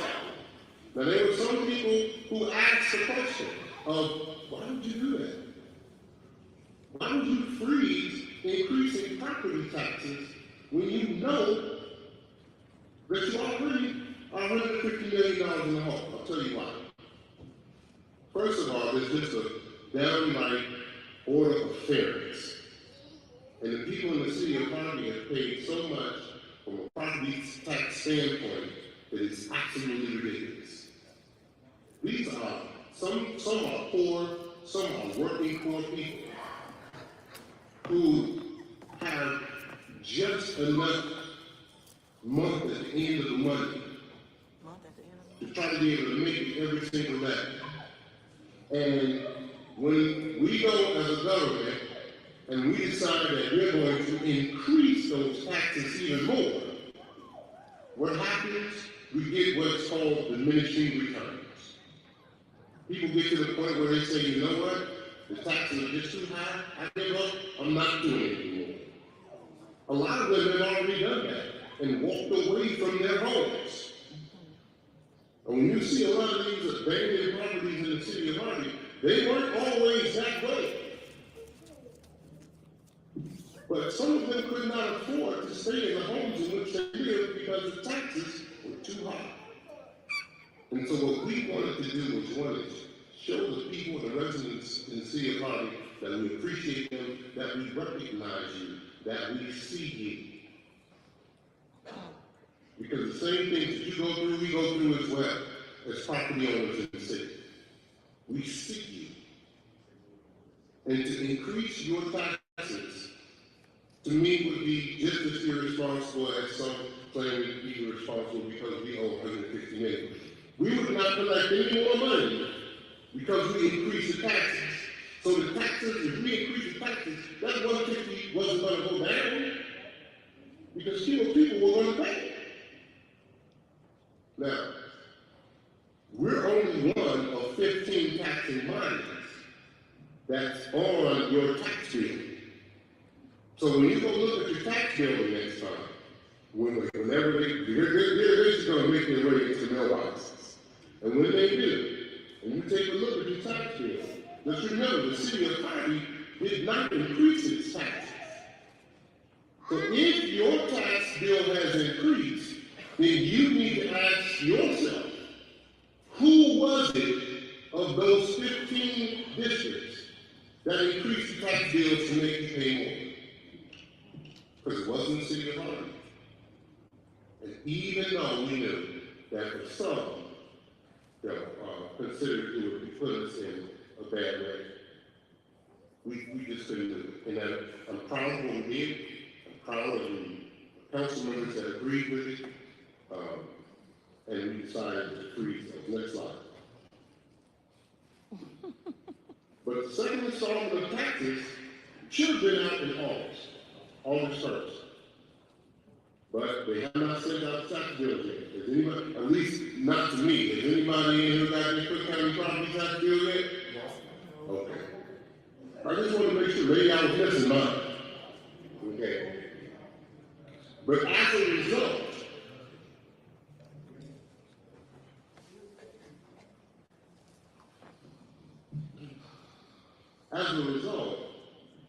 you have to look at it this way. With all the things that we talked about so far as money is concerned, the one thing you need to realize is the city of Harvey does not have a surplus. Remember, I said $165 million worth of debt. The city of Harvey does not have a cushion. The city of Harvey does not have a soft place to land. When we don't get those tax dollars, that is all the money that we would have had. And as a result, because the bills have not gone out, people have not paid. And because people have not paid, the city has not received the money that it was supposed to receive in September. So, to put it in plain English, y'all, we've been riding on E for quite some time. And you know how you get when you're riding on E, and you trying to figure out, okay, am I finally on fumes, or when is the car going to stop? Well, the city relies on those revenues to operate, and we continue to have those expenses, even though there's no more money coming in. Next slide.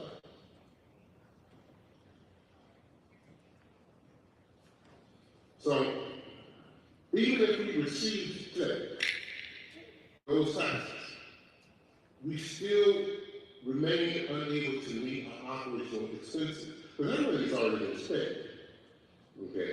And the amount that's lost by the defaulting property taxpayers at 25 to 27 million puts us in a hole so deep that we can't even meet our other obligations. Okay? And so we've been without funding since September. And it's exacerbated everything we've had to do. Because all those things we were talking about from the previous administration, we didn't even talk about all of the litigation that we have to deal with, all of the judgments that we have to pay, all of the arbitration awards that we have to pay. We haven't discussed that. All of the vendors and everything that we must take care of. We're not getting any of those dollars, and we're not able to pay our vendors, and we're not able to take care of our operational expenses. Next slide.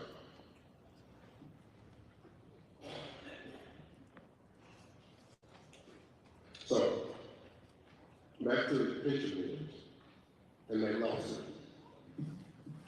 We need to explain how that impacts us. I'm used to saying that, but I'm going to try to say season.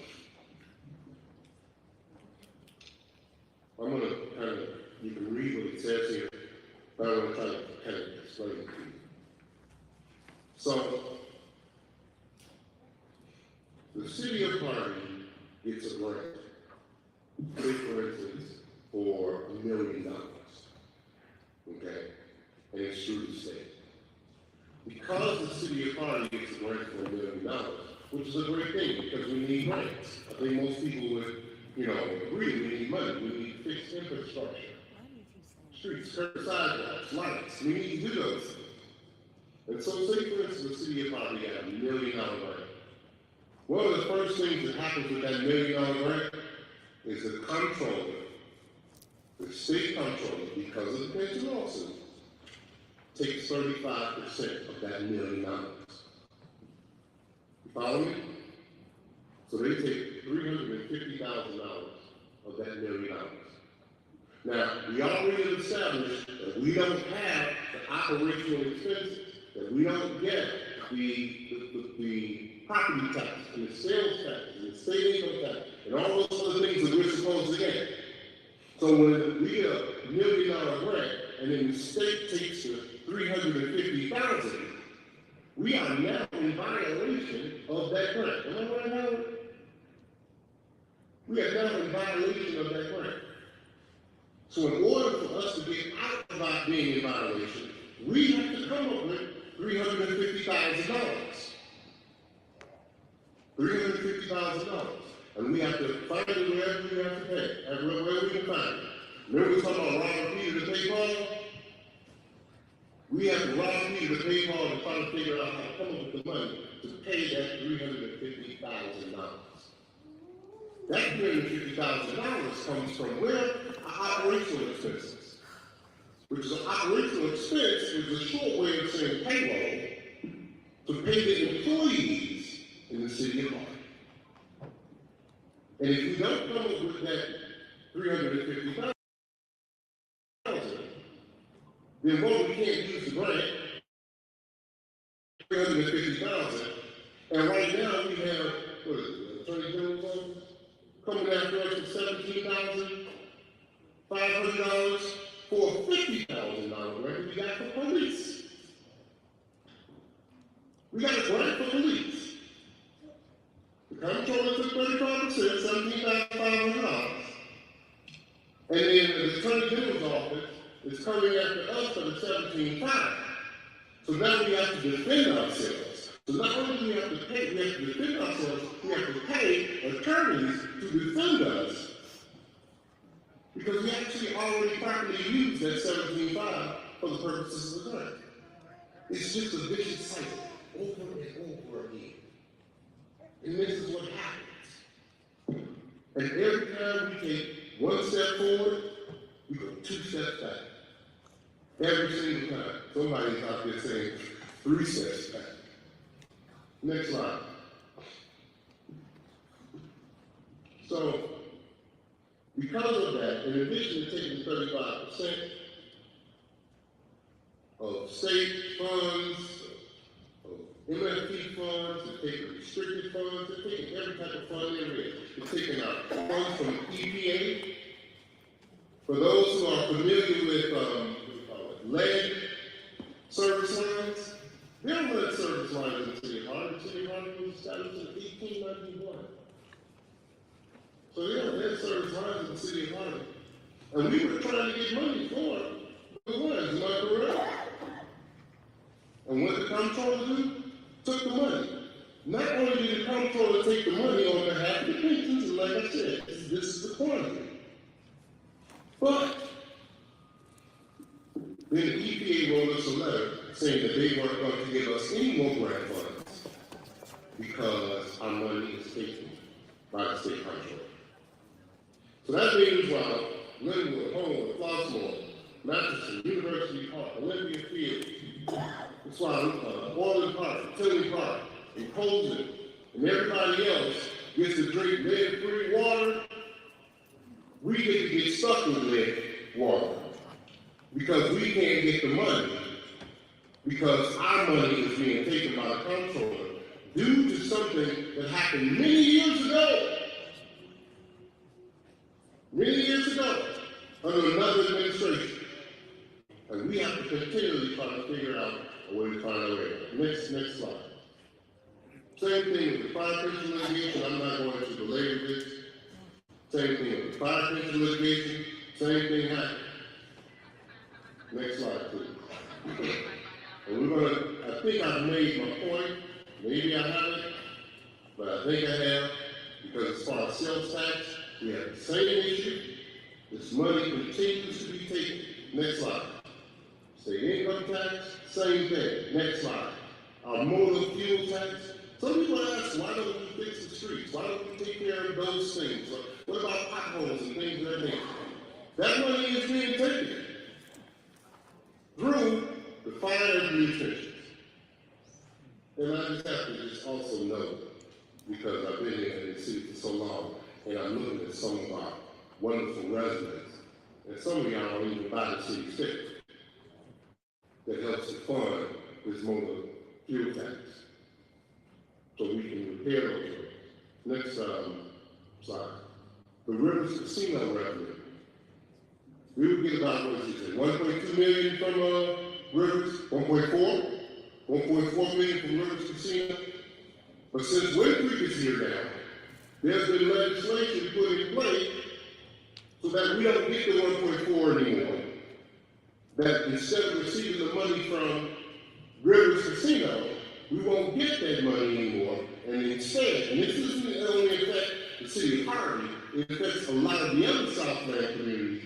The city of Harvey will only receive approximately $800,000. So we go from getting 1.4 at Rivers to 800,000 from Winfrey. They just got the money. And that's some stuff that happened down the state. So if you got problems with that, you got to talk to those people. Next slide. Same thing with grants. And I've already talked to you about the grants. Next slide. Other revenue sources. Same thing. So we know the money isn't there. We know that money disappeared. We know that people weren't charged. We know that money wasn't paid. We know that there's been litigation. We know all these things have happened. But what does the city of Harvey need? Well, the city of Harvey needs roughly $51 million annually to pay its operational needs. $51 million. And there's not a one person, because I see some employees in the audience, there's not one person who works for the city of Harvey that makes the same or more than what their counterpart would make in a village in the city of Harvey. Our employees are understaffed, they're underpaid, okay? And we need approximately $51 million annually to pay for our operational needs. We receive about $30 million, so we're shy once again. Too much money at the end of the money. And now, in addition to receiving approximately $30 million per year, we're also, would you go to the next slide, please? We also are receiving 35 because of those fire and police pensions. Now, I gotta say it again because someone's going to misconstrue what I'm saying, so I want to make sure that it's clear, because I said it before. This is not a reflection on our police department, it's not a reflection on our fire department. And when I call it a pyramid scheme, it was a pyramid scheme that the previous administration was involved in. To basically use that money to have to fund the pension from people who are actually paying active members. Because, once again, sometimes, you know, I do as well with my feelings every now and then. And as they say, you feel some type of way.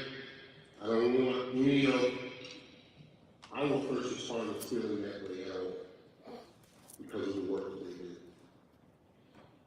But because we only collect about $30 million, and then 35% of that is gone, we tried to keep this city operating for the past 6 years.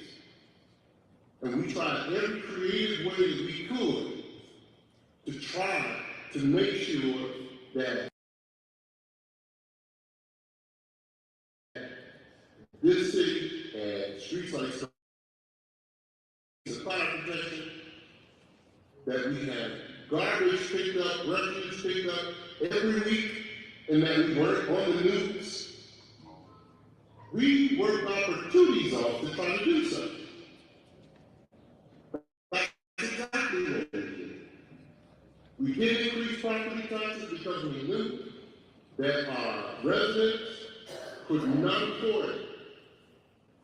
And we didn't have the ability to qualify for another bond to pay for any of these expenses the way a normal municipality would be able to. Next slide.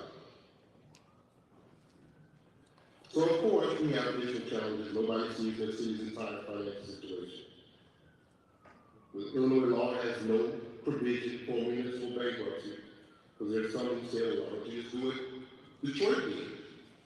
You know, Detroit's on the menu, so why don't you do what they did? There is no provision for at least home rule municipalities to engage in bankruptcy. And while we want to pay all of our bills, there is no mechanism for a municipality to consolidate its debt. Like Chapter 13 or something like that. There's no ability for us to do that. So we basically just pay as you go. And we have officially run out. Oh, wow. Next slide. When the city attempts to lay off employees, the unions have challenged our attempts at every move. And the arbitrators who are either unaware of what we were going through, or maybe they just didn't believe our financial challenges, have issued additional awards. So this is how this works. We'll get an arbitration award from the arbitrator. We can't pay the arbitration award. So then the unions will go file another unfair labor practice and go into arbitration to try us to get us to pay the thing that we can't pay. Okay? And then when we can't pay it, and we can demonstrate that we can't pay it, then the arbitrator issues another award for us not paying the award that we were supposed to pay. And now we gotta try to pay that award, in addition to the award we were supposed to pay, and they want how much percent? And they want an additional 6% as well. Even though we lack the revenue to pay, and we can do so. And you know what the arbitrator said? Well, we should be able to pay these things because the other municipalities around us can pay them. That's like you being a doctor, and unfortunately our school teachers don't make enough money. And me being a school teacher, and the expectation is I'm supposed to pay the same amount of taxes that you pay because we live in the same neighborhood. No, it doesn't make any sense. But the way arbitrators look at it, it does. And it continues to put the city of Harvey in a deeper hole. Next slide. Same thing with these lawsuits and our workers' compensation cases. We've tried cases, we've won, and we've settled cases, but we have approximately 90%, from what I recall, approximately 90% of those cases are cases from the previous administration. We've had cases going back as far as 2007. 2007. That were never either settled, negotiated, or whatever. But the judges and the arbitrators look at a single case and they don't consider that Harvey cannot immediately pay off its judgments. And it seems to me, honestly, and this is my honest opinion, that they don't care. And so we've tried to negotiate settlements to no avail. We've tried to get the opportunity to pay off our judgments a little bit longer over time. To no avail. Of course, everybody wants their money. I love telling what I call the sergeant story. Okay, God bless you, sergeants. I know I love you, but I gotta come for you for a second. Because we wanted to get new cars for the city. Because when I came into the city, you could see through the floorboard of each and every police vehicle. It was like using a Flintstone, and you would pedal with your feet to try to get the car going. And we were trying to get new cars, but we also had to pay back pay to our sergeants, and the sergeants were supposed to get it. But the question was asked about getting the vehicles or paying them immediately. And they wanted their money. Even though the policy would put them in a better position to be able to do the jobs that they were being paid to do. Now, I'm not on, as they say, hit on somebody because they want to get the cheese. But at the same time, if we're doing this together, you have a totally different perspective. Next.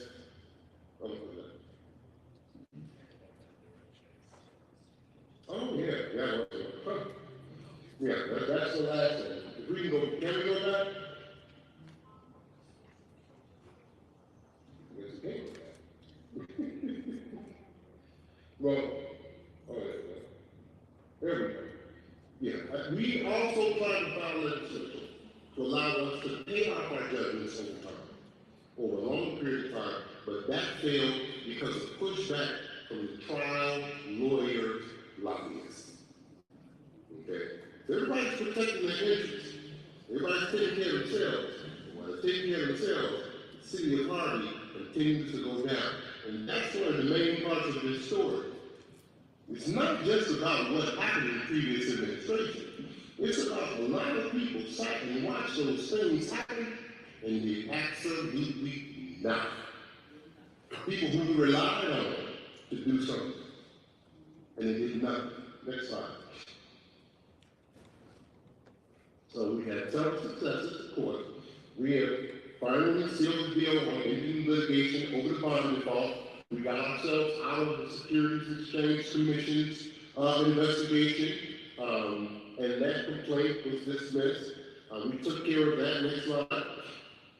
We, of course, brought in, for some economic development, most recently Harvey Loss, which has been extremely successful. And it's a $20 million investment by Pivotal. Next slide. We're also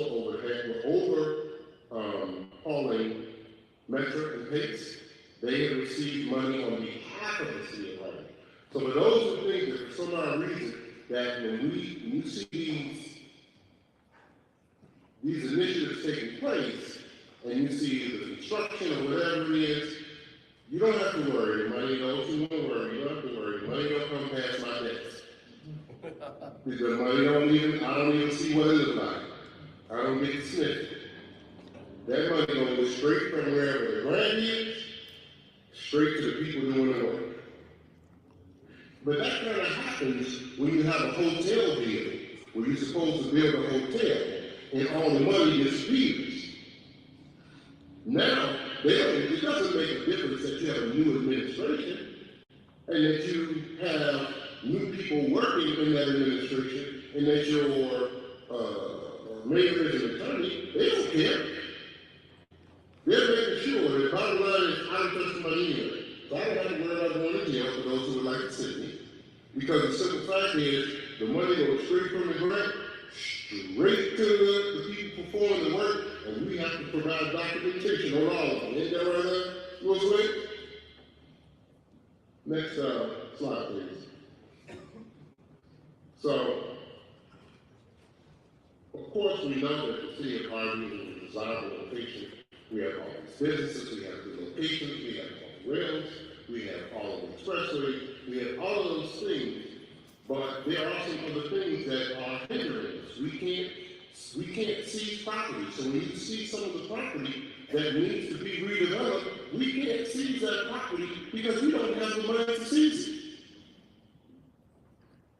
Somebody the other day talked about the fact that I loaned the city of Harvey $25,000 of my own personal money. We don't have the money to actually seize those properties. So when you have an abandoned property, say for instance on your block, okay, as I do as well, and you have that abandoned property on your block, it may be owned by a private party, not owned by the city. The city could attempt to try to seize that property, take over that property, and try to put that property back on the tax rolls. But in order for us to be able to seize the property, we have to have the finances to be able to do so. To be able to record, to be able to pay fees, to be able to do everything that needs to be done, to be able to pay litigation. If the property needs to be torn down, we have to have the money in order to tear it down. And we don't have the finances to do so. As a mayor, if we had the resources to tear down all of the properties that needed to be torn down, we would tear them down. If we had the resources to fix all the streets the way they need to be fixed, we would fix them. The reason why it's not done is because we don't have the revenue to be able to do so. And that's what happens. You guys all right? I understand, yeah. While we're in church, we're going to praise God for bringing our brother Tyrone back to us. Man, come on now. Thank you, Mr. Brady. Y'all saw how big that big brother was. But he was still talking all the time, like he was in the hospital. So we don't have the resources to be able to do so. If we had the resources to do so, you don't have to believe me, but I'm going to tell you, those things would be done. Absolutely. So much so that yes, I did loan the city $25,000 of my own money that I earned to tear down my house here in the city. And I did that because the city of Harvey did not have the money to be able to do so. We don't have, unfortunately, somebody else said, I don't know about it. We don't have what all the other municipalities have. And that's what we're trying to get to. That's what we need to get to. And hopefully we can get the next slide. Yeah, we've had, as you already know, Cook County has assisted with infrastructure needs. Next slide. We don't have a law for bankruptcy. Next slide. And so currently, House Bill 4024. Everyone, pay attention here. For those who have drifted off a little bit, pay attention.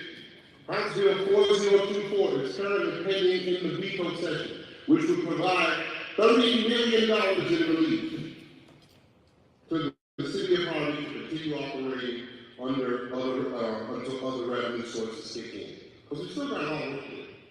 We've also drafted legislation that prohibits the comptroller from being able to seize the restricted funds. Because remember, once again, I went on Fox News and I said, Fox Business, and I said that the pensions should be paid. I still believe that. But I don't believe that the restricted funds should be used in order to pay. Because to me, that's just a misappropriation of the intent of what those funds are supposed to be. So we've also drafted that legislation to be able to do so. And that brings us to where we are now. The financially distressed city law. So there's going to be, first of all, before we get into this, because we're in the wrap-up stage now, before we get here, I want to thank everybody for taking the time to listen and taking this journey with us. It's important that we do so because in the city such as the city of Harvey, some people have been here for their entire lives. And some just moved here a year, 2 years ago, and don't understand quite where we were, where we came from, and what we're experiencing now. So I appreciate you taking that journey to this point. Next slide. Financially distressed city law. We're just asking for one thing, for the council to take action under the financially distressed city law. The purpose of the law is to provide secure financial basis for the continued operation of a financially distressed city, which is what I'm hoping at this particular point in time that the city of Harvey will be declaring. But we have to do this in steps. And this is where the experts are going to come out. But they can do all their talking head stuff later. Council, we're only asking for one thing. The first step is to have the council pass an ordinance requesting that the Department of Revenue certify the city of Harvey as to say that we qualify to become a financially distressed city. Now, what does that basically mean? What's the criteria? The criteria basically is that we're in the top 5% of high tax rates. We're there. We're in the lower 5% of tax collections. In my opinion, we're there. But the numbers are the thing that's going to tell us really where we are. And that is by having the Department of Revenue to take a look at our current condition and to make sure or to verify that we meet that criteria. That is the only thing that we are asking for at this particular time. There are other parts to it. There are other things that will have to be done in the future. We're not asking for this at this particular time.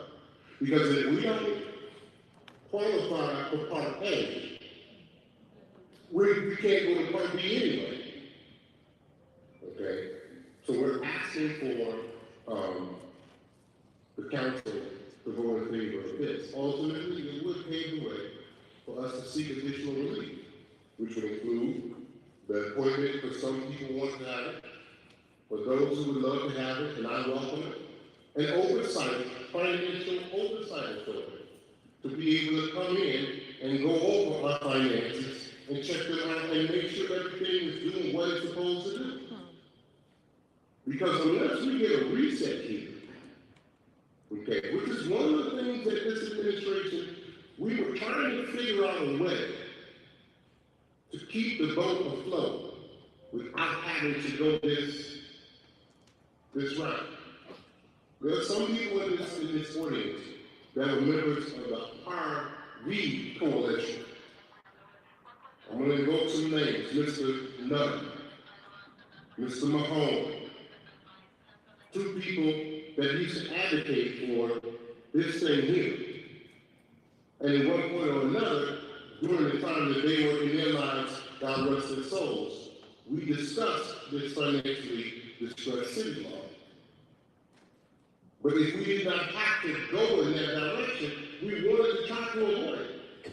And I want to give some credit to this administration and specifically all the elected officials that have participated in trying to keep us afloat during that period of time. But we're now at a point where we have to make a decision where we're going to be.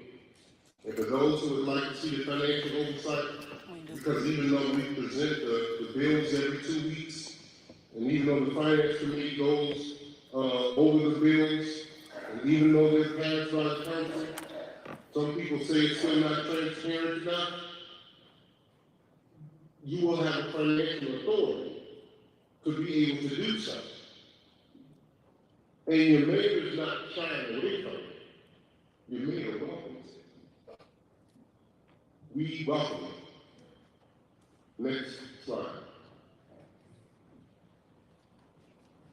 After we do that, though, because the city of Harvey lacks the ability to pay operational expenses, I'm also going to exercise my powers under the city code to allow me to coordinate activities in the case of an emergency resulting from other causes, which means we are going to have some changes in our operation until we can figure out how to do more and how to do better.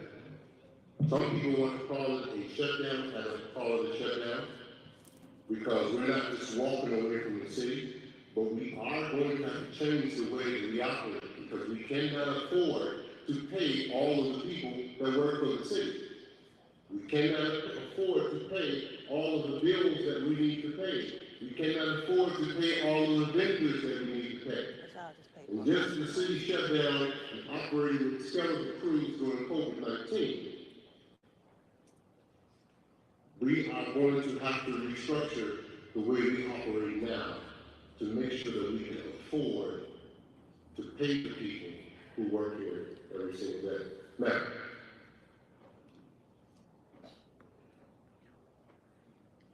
we are going to have the necessary conversations with the necessary collective bargaining bodies. We are going to follow all the rules that we are supposed to follow because we definitely don't want them following any more unfair labor practices because that's just going to cost us more money anyway. That's crazy. So we don't want them to do that. We're going to try to take care of as many people as we possibly can in this administration. But it would be irresponsible of us to think that we can continue to operate the city the way that we do when we know, and you have historically seen, that we don't have the revenues coming in to our city the way we need them, and we don't have the ability to bond ourselves out of it. So, next slide, please. So, we will be able to temporarily resume operations, and we want every, and before we get there, we want everybody that I discussed, the pensions, both police and fire, the arbitrators, the unions, Why do you use that vision? the vendors, That ain't Harvey. the federal government, the state government, the county government. We want everybody to come to the table, because I've never said that I was the smartest man in the world. And so at the end of the day, if there's someone out here that has a better idea and can show us how to get it done, I'm with you. I always talk about if Barack Obama ran for mayor of the city of Harvey, I'd go to him instead. What? Just because he could go ahead and possibly, get us two more votes in. But if the state control stop seizing unrestricted funds, it would free up additional revenue for the city. Okay? If the Cook County assessor decides to issue the bills, and those bills actually came on time, and people paid on time, that will give us additional revenue. If the fire pension, because the police pension, I believe, has already been paid. Is that correct? If the fire pension would renegotiate, we never said we want to go from 35% to 0%. I don't believe that's right either. But we need to sit at the table and figure out how we're going to do this, because at the end of the day, if there's no city, there's a pension. So, if the fire pension would be willing to renegotiate our full repayment of the pension fund over a longer period of time at a lower percentage, that would help us. Okay? And the legal fees, because we also pay legal fees for them, is that correct? And we pay their lawyer, I think somewhere around, how much we pay, $2 million? We pay their attorney about $2 million so far. This is year. So if we can sit down and have a conversation, our biggest problem in our community is the fact that all of these entities are operating in their own silos, looking at their own interests. And I'm not saying that they're not supposed to protect themselves or protect the people that they represent. But there's that saying that one of the aldermen don't necessarily like to hear, but you cut your nose to spite your face. And that's exactly what happened in this particular case. Next slide. If the General Assembly or the county were able to give us the ability to foreclose on tax delinquent properties, because we don't have the ability to do that. Isn't it funny? We rely on property taxes that are collected by someone else. We don't have the ability to collect those taxes. But at the same time, they're not aggressively collecting those taxes on our behalf. How is it that any city in the United States of America, but specifically, can have a 52% collection rate, and there's no one running out there trying to get the rest of their money? You try owning your capital on a credit card an extra 5 cents and see somebody going to be calling you on the phone talking about, is this Mr. Gillespie? Yeah. But when we collect 52%, nobody's doing anything.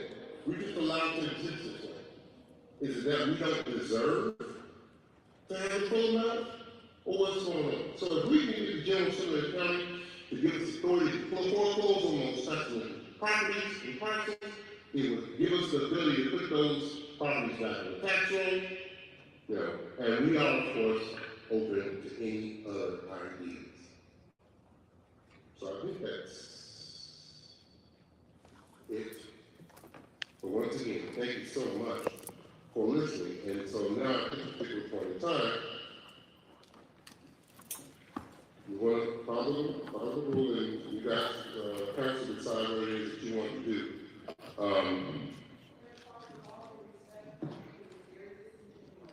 Excuse me.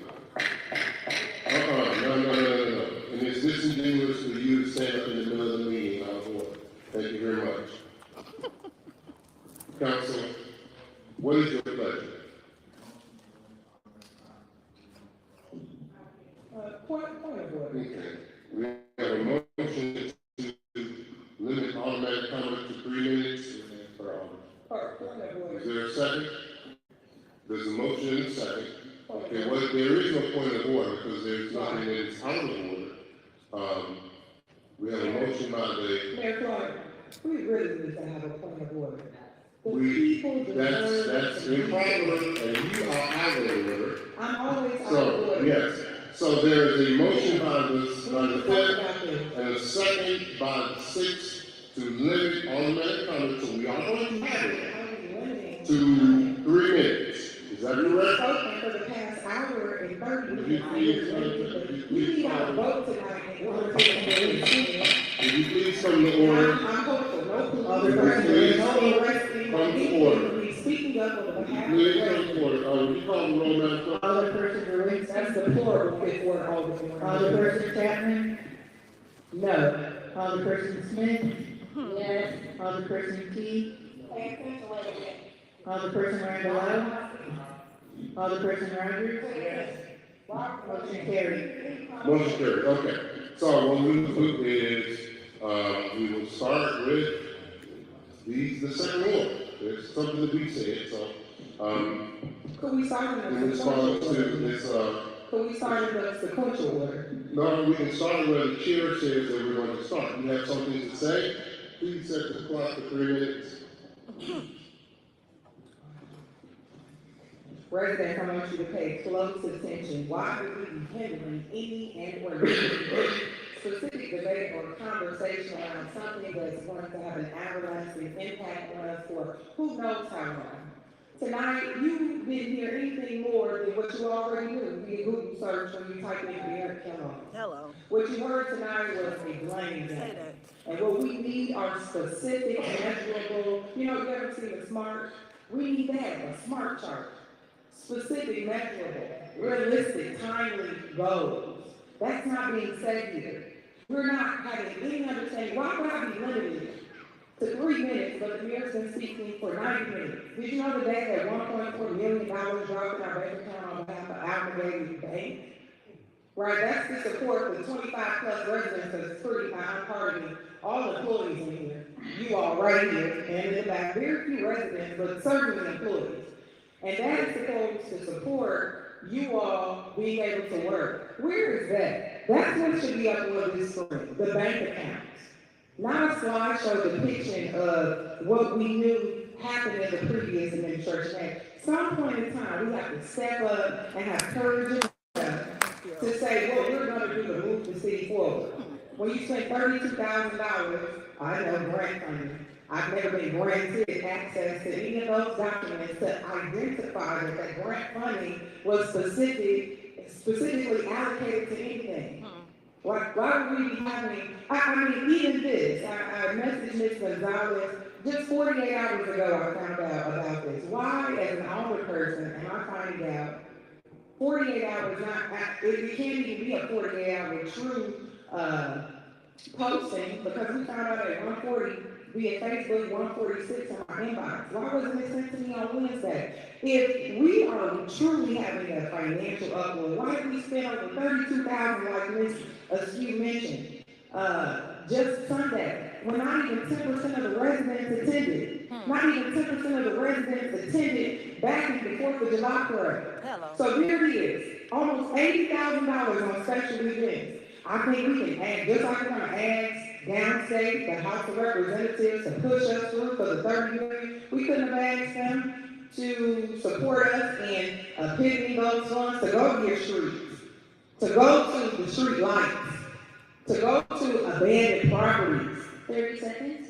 It's unfortunate, and to be muzzled. Mayor Clark, I'm calling for your immediate resignation. Hello. Thank you. And I'm calling for your immediate resignation because this is insanity. We're not doing anything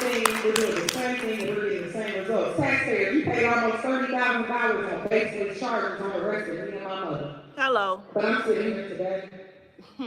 Free as a bird. Hello. So with that being said, the way in which I just told you 3 line items over $100,000. The past 6 months you paid $480,000 to B&F construction code, yet we've seen no engineering renderings. And now my time is up. Thank you, Ms. Gonzalez. Huh. First word, yes, ma'am.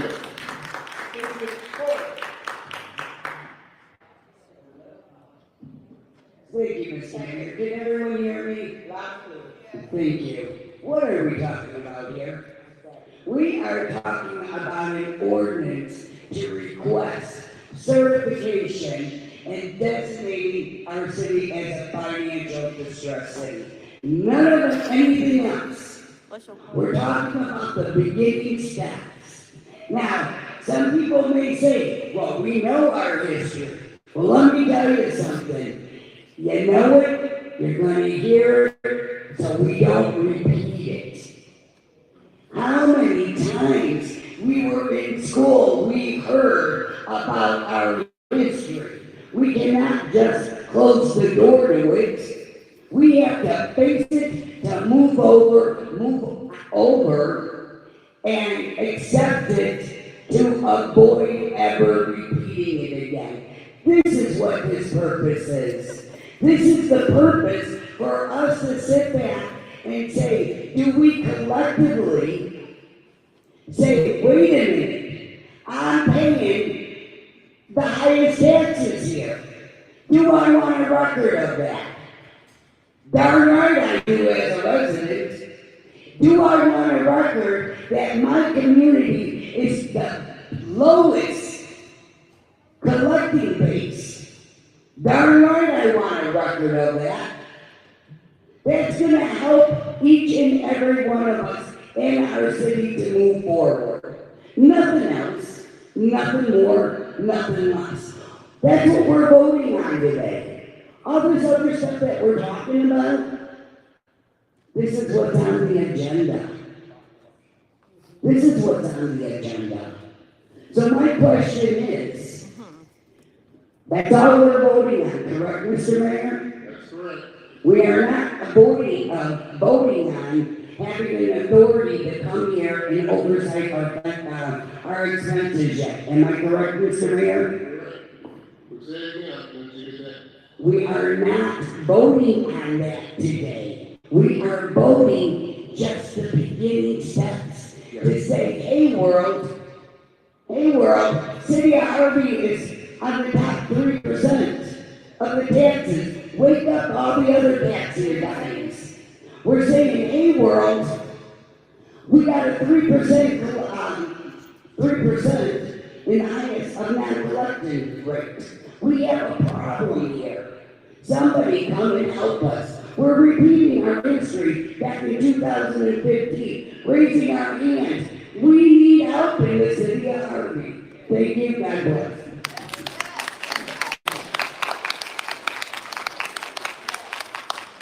I'm seeing on the keys, you have anything to say? I got a little something to say. Thank you. Thank you, everybody, for coming on. I first like to start off with the simple fact that when I ran for alderman, I knew that we was over $100 million in debt. I knew we had 5,000 vacant properties, but I didn't run my campaign on that. I ran my campaign on what I could do and how I could see the city moving forward and how I could be able to help. So when we constantly play the blame game, or this happened before this, people don't talk like that around election time when they're trying to get some vote. Well, this is because of this, this is because of this. See, people don't want to take accountability. You know, when you take accountability, there's no room for blame. You know, period. So once you start talking about what happened, whatever Kellogg's supposed to did, he inherited from Nick Graves. Whatever Nick Graves inherited, he inherited from Johnson. Whatever Johnson had, it came from Mayor Haynes. And as far as I see, Mayor Haynes ain't did nothing, huh? Okay, so that's what we want to do. We want to play a situation game. The thing about it is this. We need to worry about what are we doing right now. When the mayor used an example, if I paid $50,000 and I got a loan for a car and didn't buy the car, if I did something like that, somebody be making my life miserable if I got rid of $50,000. You know, how does those situations, you know, even happen? Where's the record of this actually happening and showing that it did? And this person is still walking around doing this, and everybody, you know, we need to stop. Okay, I was on the finance committee along with Kobe Chapman. Monday, April 12th, February 12th, we were removed from the finance committee for asking too many questions about where our money is going. But yet, the man just said himself, he named the people, they stood up and they protested. Did nobody get put out of no meeting? Did nobody go to jail? Hello. Okay, so what are we supposed to do? What type of example are we setting for people that stand on up? You know, we need to change the narrative, in my opinion. It's either poor leadership, lack of transparency from the finance company, both, or neither. 30 seconds. You make the decision. But this all has to stop. Hello. Because we need to decide, since we didn't took over this administration, the unnecessary fees we've incurred, the lawsuits we've incurred, the people we have laid on off and didn't lay off nobody from City Hall, but we laid off our street workers and our police department, which you definitely need. If we don't keep it real, let's keep it real and stop blaming people. Hello. Accountability is accountability with no room for blame when you stand up for what you know you did and what you're responsible for. Thank you. Thank you.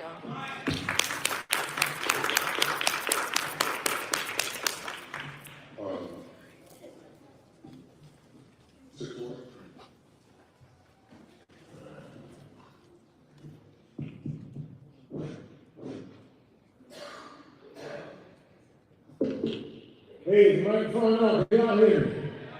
All right, y'all know me. This is Harvey time. I was at the grade 6 ward. First of all, give it honor to God who was ahead of my life. I'm glad to be in the sanctuary one more time because I wasn't supposed to be here.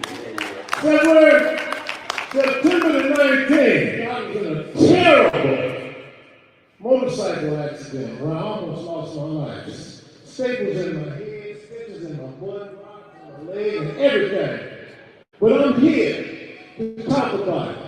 Now, I didn't call to talk about what I've been through because God has already healed me. Okay? One of my boys that come by my house every day at 1 o'clock. Point of order. Point of order. Jesus Christ. He has already saved me. We are not even talking about now, I'm here sir. for one Point of purpose. order. And I wasn't going to make it here tonight because I was full of meditation and I wasn't in the mood to come out for no nonsense.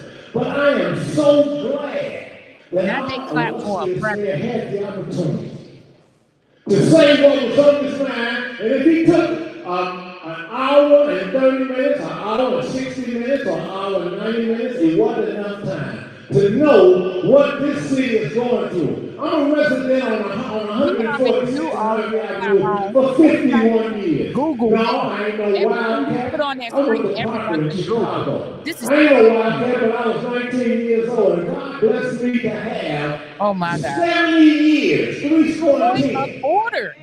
Okay? 70 years. He blessed me with that. And every Monday morning, I get phone calls and they ring off the hook. They say, hey, the garbage man didn't come. Well, don't worry. Give me a minute. I call the Republic and they come. Okay? Do you know what it's like not to have the garbage man able to be picked up? Do you know that I speak with Mr. Lewis Williams just like we family members? I talk to him every day, all the time, and he sets me straight as chairman of the finance committee on where we should be going as far as the city. I'm surprised. It was April 7th, 2019, when we took office. April 7th, 2019. And we've been juggling like bozo the circus for 6 years. And I'm wondering, how are we making payroll? How's the water department? How's the street department? Planning department? Hell yeah, you need to bring BNF in because we didn't have qualified, certified people that was able to come to your house and come to your property. Okay, now we're getting results. Is it enough? No. Hell yeah, I'm going to vote for it. I'm gonna vote for stage 1 because it's the best thing, and I wanna see my city continue to flourish. Thank you. That's a goofy yelling. A goofy. A whole goofy yelling. Third ward. Not making any sense about what he's saying. Your participation.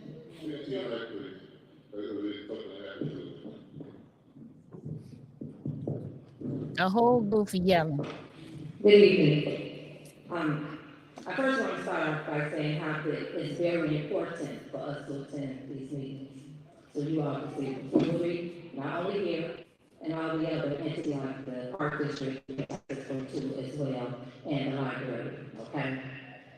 Transparency, since I've been an audit person, I've heard that word, so if I had, some amount of money for the word transparency that's been used in here on this board, I'd probably be rich, because it's used overkill. It's been like a big horse. At least we say we do this here, that we'll have financial I know that's right, oversight. Javon. She's still Wow, goofy we too. finally got that which you can ask for. That's financial oversight means transparency, correct? Means transparency, right? And so, after that, not only that, he explained it was a 10% surplus with grades. I mean, we had money in it. We had money in the bank. That's And when y'all took over April 7, 2019 on the finance department, this where we end up, $0. $0. You figure that out. Everybody sat around those whole 16 years and watched us. Let somebody dig us in the ground. Sat around quietly with both eyes open. Let's talk about it. And we still, you know what the top is of that person still got a hold on the city. You can tell by how the food that happens here. Everybody coming here and we trying to tear down the city. But best we trying to pull it together. They still in place. You can see them. They're on the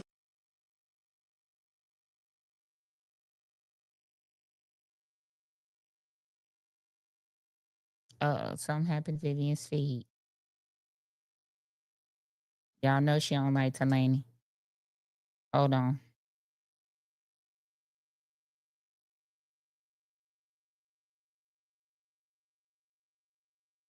Go to another feed. We'll go to another goofy. Where were you when Kellogg was in office? Where were you? Going to school and somebody.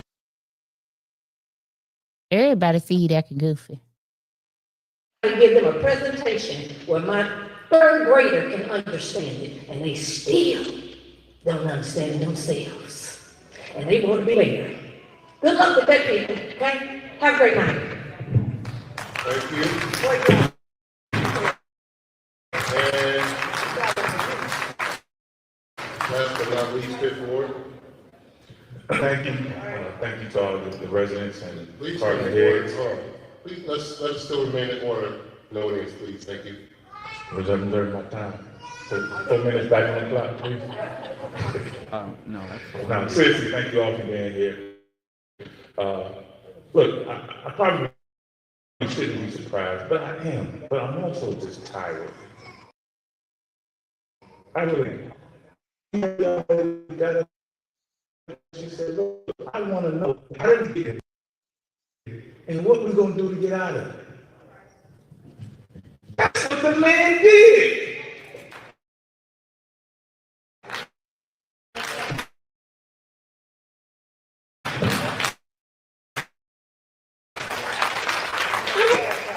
It's like only with ears. But that's not blaming somebody. That's not blaming them. If I tell you I gotta get more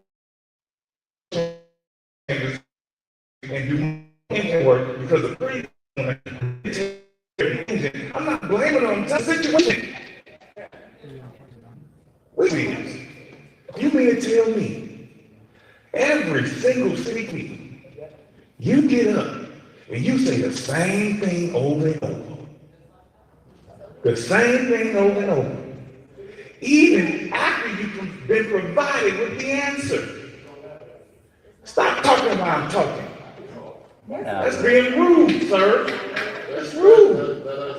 This is what I'm talking about, y'all. Let us please.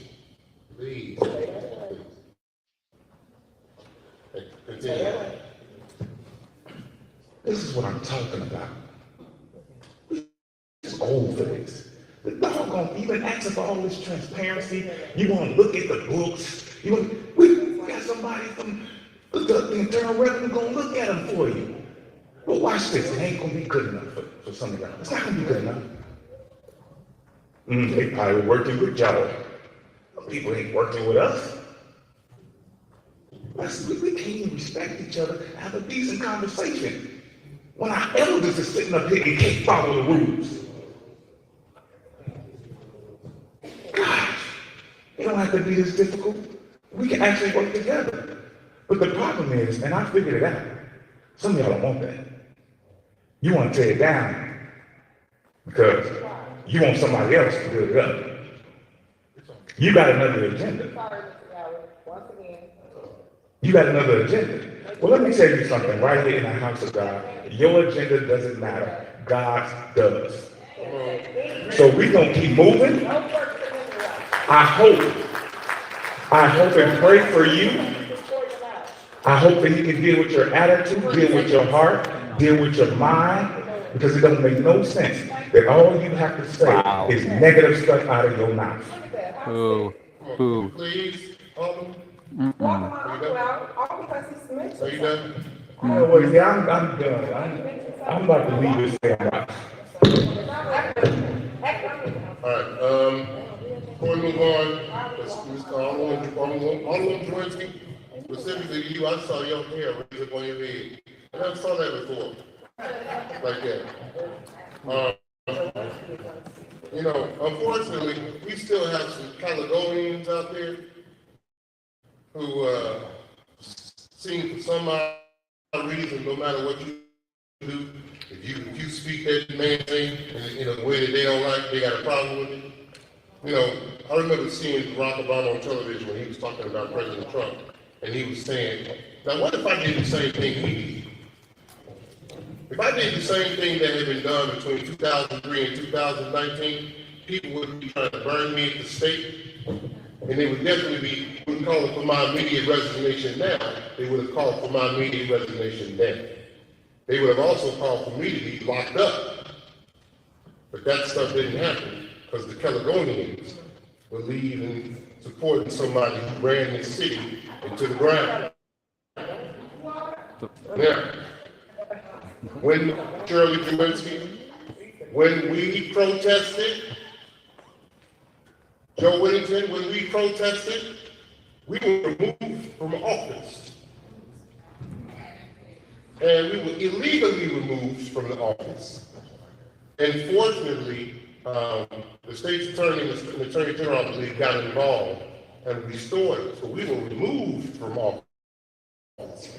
When we spoke out against what was going on at that particular point in time. That has not happened in the administration, even though they have been people who have acted in a way such as police officers and things of that nature. They still weren't removed from their position. This is not election time. It's election time for some other people, okay, who are. But I'm not running for office right now, and neither is the council.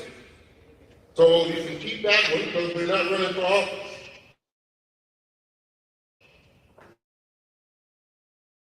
There is no place in the United States of America government and once by the state. There is no place other than East St. Louis that has the funds being intercepted by the state, and it has to deal with becoming a financially distressed city. These are unprecedented times.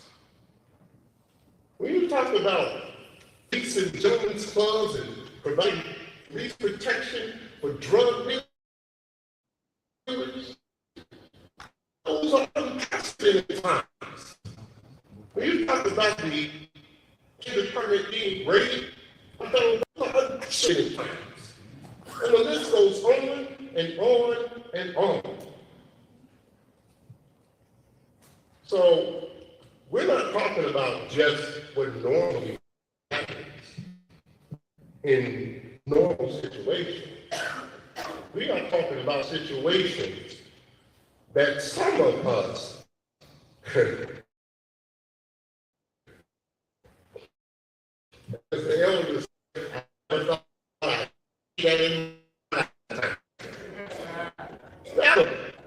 these are unprecedented times. And so action. Now, I always say it over and over again, 2027 be here, y'all do what y'all need to do. I'm all right with that. I'm all right with you. Just like I respected the mayor before me and did not say and do a lot of things that I could have done. I respect that one too. Because that's how government works. That's what they were trying to demonstrate in Washington, D.C. when they were trying to do a peaceful transfer of power. But some people seem to can't follow the rules because they want it all for themselves. You do whatever you want to do. I don't live in Harvey. See, I'm Harvey born and raised. So when this is over, we'll find something else to do. And I'm still going to help you. I'm still going to love you. God bless you. But now we got business to take care of, and we have an ordinance requesting certification and designation under the financially distressed city law. And the mayor will entertain, the chair will entertain a motion to approve. Motion by the first and second by the sixth. We've already had the debate and comments. So, Madam Clerk, would you please call the roll? Alderperson Lewinsky, Yes. Alderperson Chapman, Yes. Alderperson Smith, Yes. Alderperson Key, Yes. Alderperson Randall, Yes. Alderperson Rogers. Yes. Motion carried. That's ordinance 3517. 3517. Is that passed unanimously? All right. The chair will entertain a motion to adjourn. I heard a motion by the sixth, second by the fifth. All in favor, signify by saying aye. Hold on. Before we get there, I got the constitutional issue.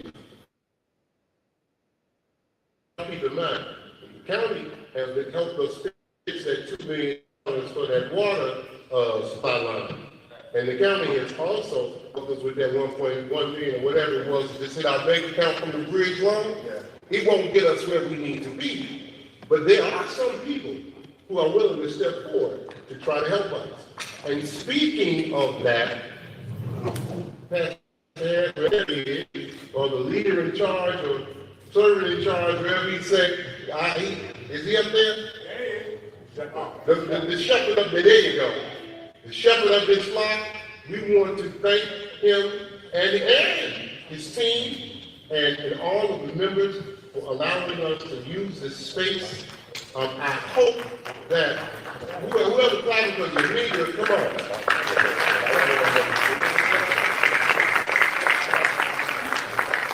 Sometimes we can get a little rowdy, but I hope that we didn't do anything to defile it as a sanctuary, and I hope that eventually God will be pleased with us. All right. That being said, there's a motion to adjourn, and there's a second. All in favor signify by saying aye. Aye. Those opposed, hearing none, we stand adjourned at 8:28 p.m. Thank you very much, and stay. All right, listen. Let me just say my concerns. Hold on, let me get this right here turned off so I don't keep hearing this noise in the background.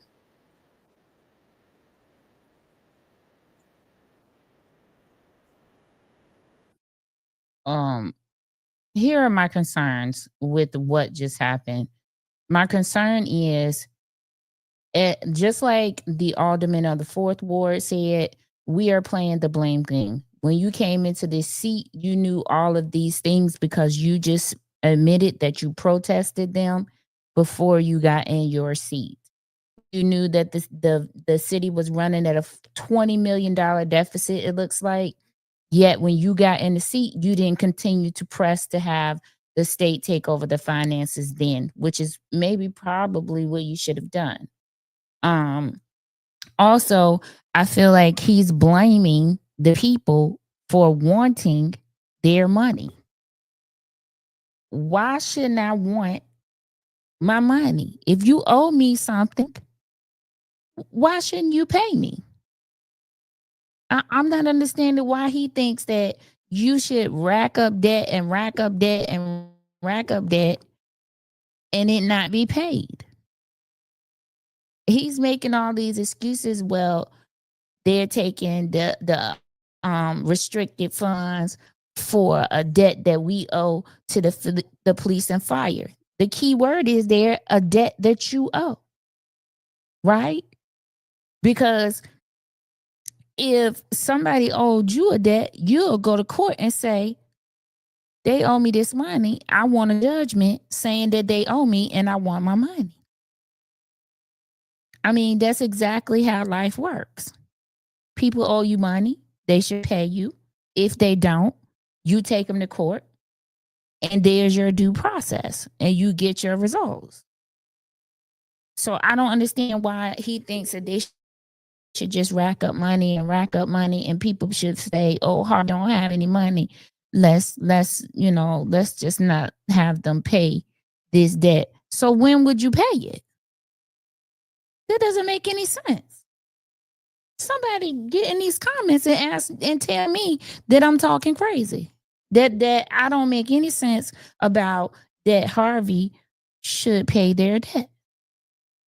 When he got in the seat in 2019 and he was fighting Eric Kellogg, he should have continued the fight and had the state come in then. And they would not, now they would be in 2025, they would have been coming out of that and being able to look ahead. Tyrone Rogers sat there and said, we took over April 7, 2019, and we did what we had with what we had. No, you did, and now we had $0. How did that happen, Tyrone?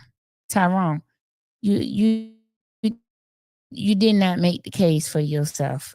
I just want you to, okay, maybe you still need some rest after the accident. Okay, I'm just thinking, you got to pay your debt. And when you don't pay your debt, or when you put off the payment, guess what's going to happen? Interest is going to accrue, as it should. As it should, because you got the money, you spent it, and when it was time for you to pay it back, now you're saying you don't want to pay it back. Whether it was your administration or not. You knew what it was coming into the seat. In 2019, you should have did this exact thing you're doing today in 2019. And by now, you would have been coming out of this. Just get up there and admit that you dropped the ball and that's what you should have done, because now you at $0. Don't be asking the comptroller.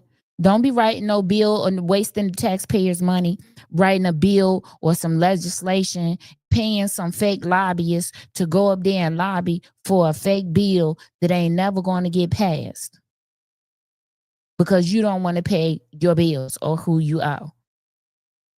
But you sitting up there with the same mouth and saying, oh, the firefighters and the police officers, they do a good job. They do a great job. They keep us safe. But do they? Because you don't want to pay them. How do you even say those things with the same mouth? That is crazy to me. That's crazy work. And then for the other aldermen to sit up there and say, what are we talking about here? We're talking about enacting an ordinance that would, just have them come and look. We're not asking them actually come. Shut up. Because you ain't got the sense God gave you to recognize that he has said 20 times that he was an alderman fighting for this to happen when he was in his seat. And now he's mayor, and you haven't even asked him the question of why he didn't do it when he first came in to the mayor seat. Shut your mouth. That's crazy. That is crazy. And I am beyond disgusted every time I look at us disrespecting us. Instead of you saying, well, she has a valid point. Now, I agree with that. I mean, we should have been able to talk about this more. We should have been able to discuss this. We should have been able to ask what the ramifications of this were. And that man sat there at the end. Randall L., I'm telling you, he rubs me the wrong way every time I see. Every time I see him, I be like, mm. Mm-mm-mm. Because what solutions did this man offer? He didn't do anything but show us what all of us can Google right now.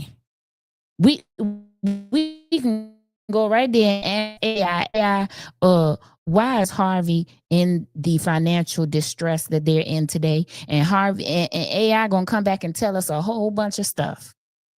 All of that stuff that he put on the screen. He did not give a solution. His solution was to turn it over to a oversight body. He still did not give any solutions about how he thought that maybe possibly they could come out. They took out a loan. You all voted to take out a loan. The money hit the bank. And what's going to happen to that? It's like pissing in the wind. Pissing in the wind, getting a loan that you already said that Harvey's credit is bad. So what's the interest rate on the loan? What do you actually have to pay out? The amount that was dropped in the account was $1.4 million. But as anybody knows that takes out loans, that means that is not what you're going to pay back. Whatever the interest is, that's what you're going to pay back. You're going to pay back $1.4 million plus the interest. Now, what was the interest on the loan? And if you're sitting here telling me it's not going to pay the payroll, then why did you do it? Because now we further behind the 8 ball. Harvey, Illinois is 6.20 square miles.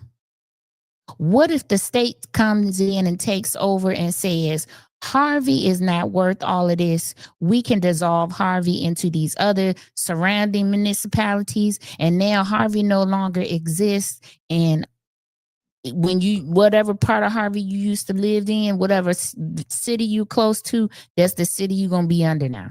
What if that happened? What if that happened and then they make the other cities absorb the $160 million debt because all of the other surrounding cities, they break up into, they rezone the cities and they break them up and then they disperse the debt in that manner. And then debt taken care of and the city of Harvey no longer exists. It's 6.20 square miles. Let me see what y'all saying because I done ranted. Failed mayor, I'm surprised he has supporters. Child, you know that I thought Chapman was by herself. I really don't know. Call Tracy. Oh, okay. Yeah, Tracy is the alderman for the 4th ward. That mayor can't take them at all. He get all in his feelings. Hey, everyone, how many aldermen understood that the cost of state guaranteed loan is giving up their authority? None of them, because they didn't want to take the time to have the discussion, Paul. And they didn't even get the information less than 48 hours. Well, Colby said they got the announcement for a meeting at 1:46 p.m. today. How is that time for you to scramble and research if you got a job on what the ramifications of that would be? None at all.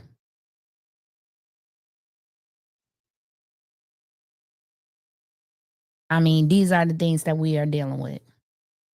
If it was me and I was on the state committee, I would say, listen, Harvey is 6.20 square miles. Let Harvey, this part of Harvey is now absorbed into Markham. This part of Harvey is now absorbed into Dalton. This part of Harvey is now absorbed into Dixmoor. This part of Harvey is now absorbed into Riverdale. This part of Harvey is now absorbed into What else? Who else we got over there? Whatever else other city we got over there, Hazel Crest.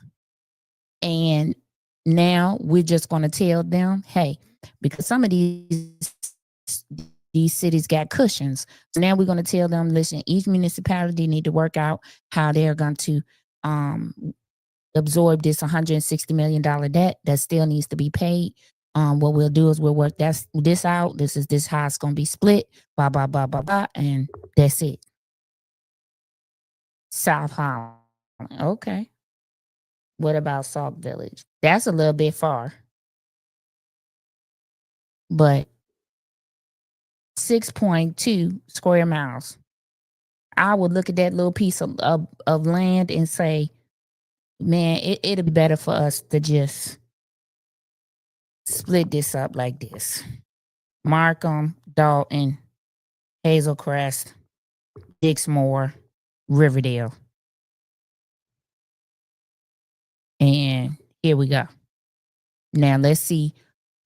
Let's give each city a piece of this $106 million. Some may have a little bit more percentage than others because other cities are doing a little bit better than others. I believe Markham is doing okay. I believe that Hazel Crest is doing okay. I believe that Riverdale may be doing okay. We know Dalton is in a bit of trouble, but we'll still give them a little small portion because they are moving and they are moving forward. So they may be able to absorb. Even if they're not, we're going to give it to them and they'll work it out.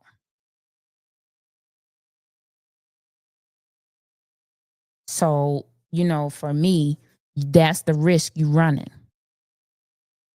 But these older persons that's up here speaking for this oversight probably didn't even have enough time to research. East St. Louis is right now under state control. I think I saw somebody mention Fort Heights. What you need to do is you needed to be able to find out how these municipalities are faring under that control. What services did they lose? How is it affecting the residents? I can tell you, for one, the city of Fort Heights has a lot of hungry people. I work with a nonprofit that provided several families during the holidays last year. With Thanksgiving, we provided them with Christmas and also had to provide them with Christmas gifts because of what is going on there. And it was very upsetting and triggering for me, coming from a place of being homeless and I dealt with all of that, shelter uncertainty, food uncertainty. I dealt with all of those things, and to see it really stresses me out, especially for the single mom, because it is very hard when you're fighting to stay above water, and then you get something else dumped on you, and then something else gets dumped on you, and then you lose some sort of support. Some sort of program is gone. Yeah, it causes me huge anxiety to see some of these people, but it brings me great joy that I can participate in helping them, right? But all of these things needed to have been looked at. What is going to happen with this $1.4 million that's in the bank that they took this loan out of? And you're telling me that the city of Harvey's credit is bad. What was the interest rate? What are we actually going to pay back? And what is that money going to be used for if it's not enough to cover payroll or operations? What was it even for? You cannot get those answers. I heard that last city who took this aid from the state was East St. Louis. Yes, in the 1990s, Fort Heights isn't a self-rule, so they don't qualify. Well, East St. Louis, I believe, is still under that. Is still under the state. I haven't looked at it recently, but I heard that. And so, you know, these are the people that are talking. What are we talking about here? Obviously, you're not talking about anything. And the people in your ward should be ashamed of you for not even wanting to find out or research any type of information to bring them back any type of solid, whether it be good or bad news. That right there. And these are the times that we are living in. These are the times that we are living in. We are living in the times where people do just not give an F. As long as they're okay, that's all they care about. If my neighbor gonna starve, well, I ain't got nothing to do with that. I just can't take care of me. Shameful. Shameful that you did not want to research, have a conversation, or a healthy debate about the ramifications of this in a city that has just eminent domained a whole block of homes. Now you want the state to come in. Them people could have kept them homes. What did you do with the money from the MWRD, from eminent domain in them homes? Those people could have kept their home. Because if the state comes in, what's going to happen?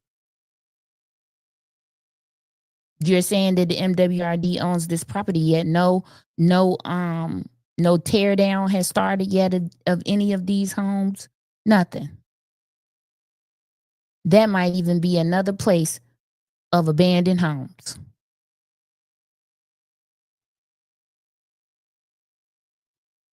I talked to the Pools the other day and found out that Mr. Pool's home has 6 bedrooms.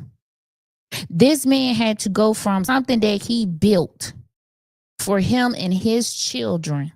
6 bedrooms. This man, and he had 2 fireplaces in that home. And he had to go down to 3 bedroom and no fireplace. You tell me how that's comparable. $500,000 was told, oh, celebrated. Oh, they got $500,000 for 2 homes. This man had 6 bedrooms. Make that make sense. He went from 6 bedrooms to 3 bedrooms. How's that equal? How's that compensatory?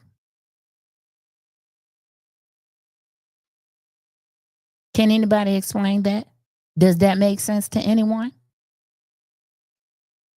6 bedrooms. How would you feel if you bought 2 homes? Black people are finally able to buy homes in Harvey. You are excited. You are able to purchase 2 homes. You purchase 2 homes. You start having your children. You gonna pass down these homes to your children. Create generational wealth. You go along every year. You make additions. Every year you make improvements. You are really keeping your property up. You are making Harvey look good. You keeping your you go from 6. You have 6 bedrooms in this one home, and then you have another home that has 4 bedrooms or so, whatever. You have 2 fireplaces in your 6 bedroom home where your family is living comfortably. You got all your children around you, all your grandchildren, all your great grandchildren. This is legacy. This is what you call building generational wealth. This is what you call breaking generational curses. And then you have dummies coming in saying they was paid $500,000. You can't pay me for my sweat or my tears. You can't pay me for that. My memories are priceless.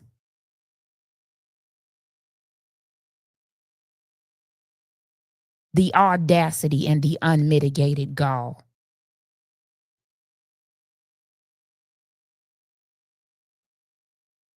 This is a travesty to see. This is a travesty to see.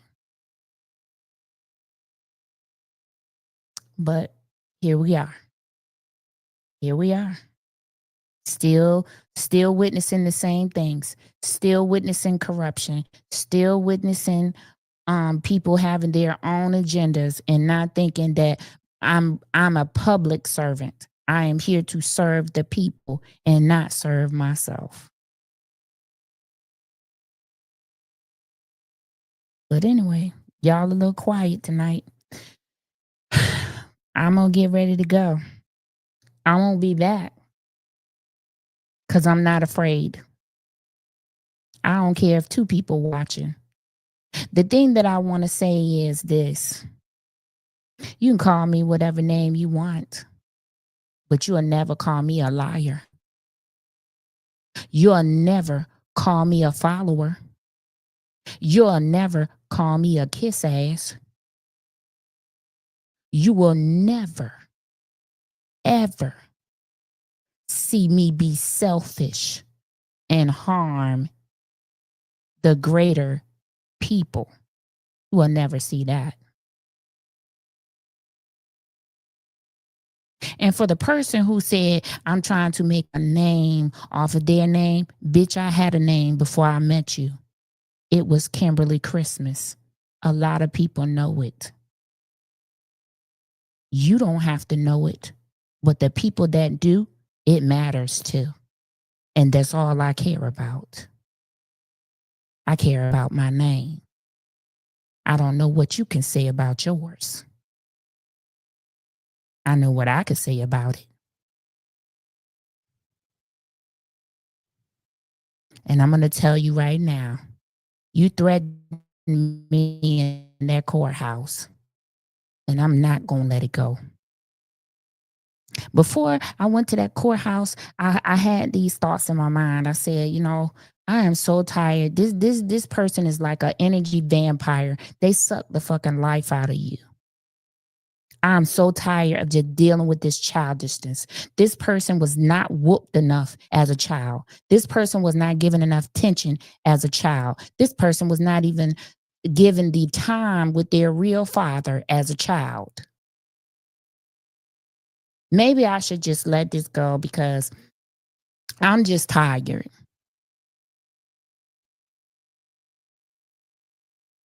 But when you threatened me in that courtroom, at their courthouse, and you thought that I was supposed to be afraid of you, and you brought 3 people to intimidate us and walk the halls and look at us,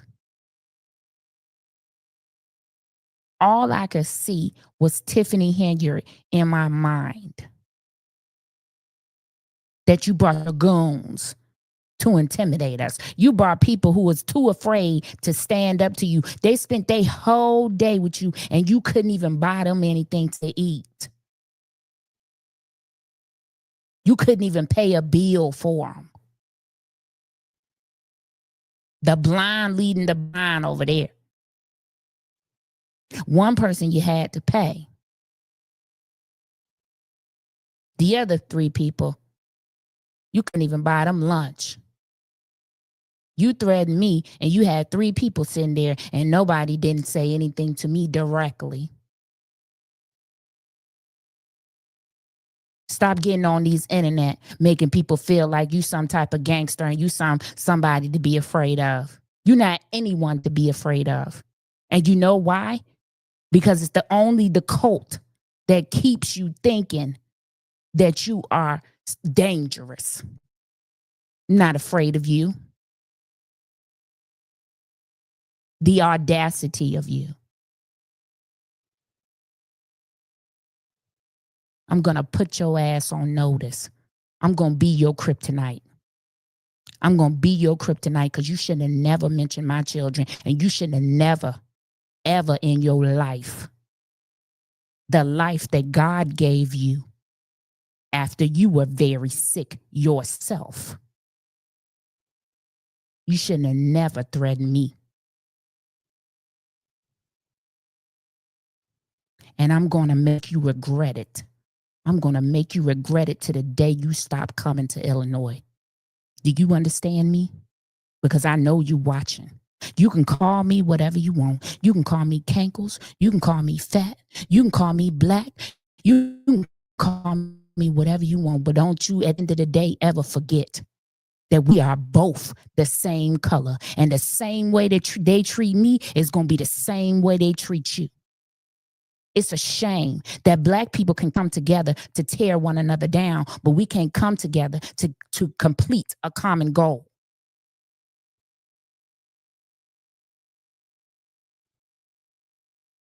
The disrespect you display in that courthouse was disgusting. You are disgusting.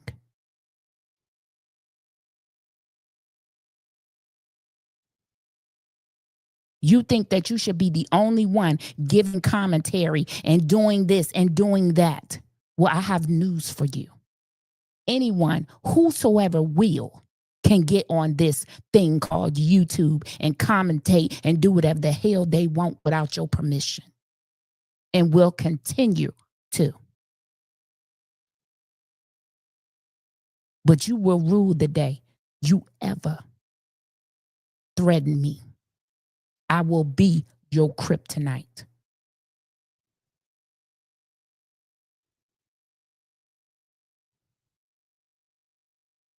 I want you to mark this day, October 16th, 2025.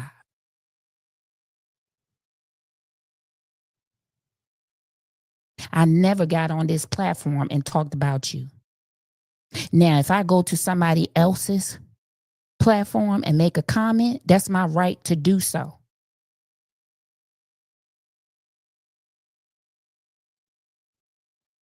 What I'm going to bring you up on? Why you stalking me and other people comments? You are following me from YouTube channel to YouTube channel, worried about what I'm saying. Make that make sense.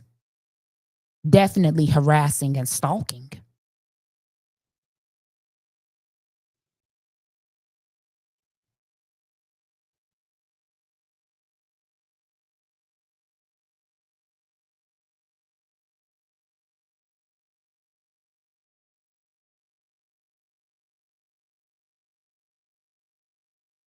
Yes, Wyoming guy, I could tell you what he said. When I first got there, he told me that he was going to put his sisters on me. What? What grown woman in their 40s who don't even know me, what would they want to fight me for? Definitely childish. What he kept doing out in the hallway was he would make comments to us and think we was not going to respond. So then when we do respond, he get loud and try to tell the police officers that we was bothering him when he actually was making comments to us. Because if you shut your mouth, because God told you to shut up. Because if you shut your mouth, wasn't nothing been said. Because Melissa walked in and out of that courtroom without talking to any of them. Plenty of times before then. Nobody was bothering him and harassing him. He down there making a spectacle of himself. We was not even talking to him. And that's what I'm talking about when I say you was disgusting.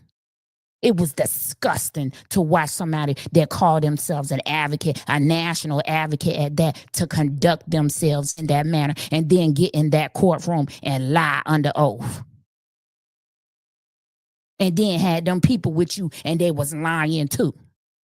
Oh, I just want to make sure that the judge knows she lied. And even if she did lie, and I'm not saying that she did, the only time that lying is a crime is when you're in court and you have been sworn in to tell the truth and nothing but the truth.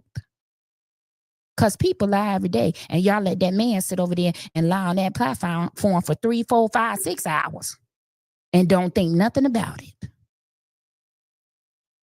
But you want to make sure somebody else don't lie, or is a liar.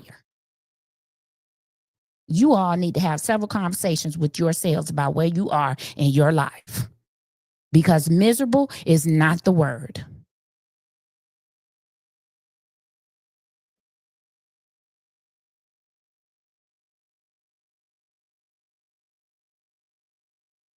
Plain lady, we was shocked too.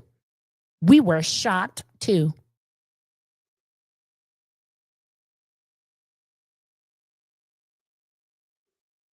And that's what I'm going to say. about that. So for those of you who want to take a bone, make sure you make the bone be correct.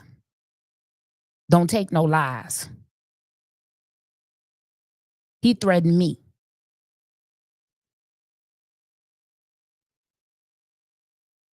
I'm not afraid of him. And then he want to get in there and ask me how I'm doing.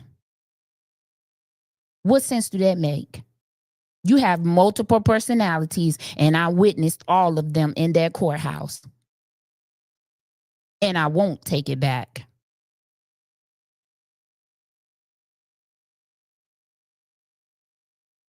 A master deceiver, manipulator. And the blood of Jesus is against it.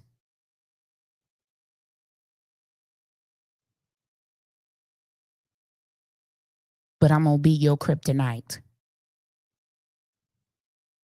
Because I never threatened you. And make sure when people bring back to you something that I said, make sure they say it right or said it right. And if you didn't witness it yourself, and I told you this hundreds of times, if you didn't witness it for yourself, you should not even be bringing it to nobody else. But you don't watch us, though. But you all in these comments watching what we saying. None of your damn business what we saying. We don't owe you no explanation. You're not nobody daddy over here.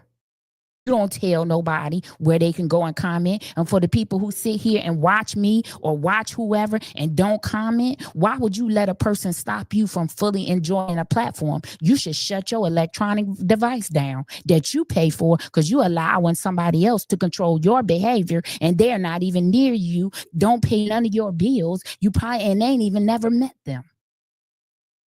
That's ridiculous. I wish I would. I wish. Like a whoosh sandwich. I wish I would let somebody do that to me, control me that much. Think in your mind, that's a cult. That's a cult mentality. You're going to watch somebody and not comment because other people are watching the comments. And what you going to do? And what you going to do is what I want to know. I'm going to keep commenting on Conscious's live. I'm going to keep commenting on LNC's live. I'm going to comment on Ryan when I want to. I'm going to comment on Amir's when I want to, because I don't give a F who like you and who don't like you. That ain't none of my concern. And who I talk to behind the scenes, in front of the scenes, none of your business. None of your business. I could be friends with who I want to. I mean, you over there with snuffleupaguses, and I ain't saying nothing to you. But you trying to talk about my weight. Don't know nothing about me. Not you call my home raggedy and ain't never been to my home. Not you call my truck raggedy and don't know nothing about me. I thank God that I don't have to live off your lips.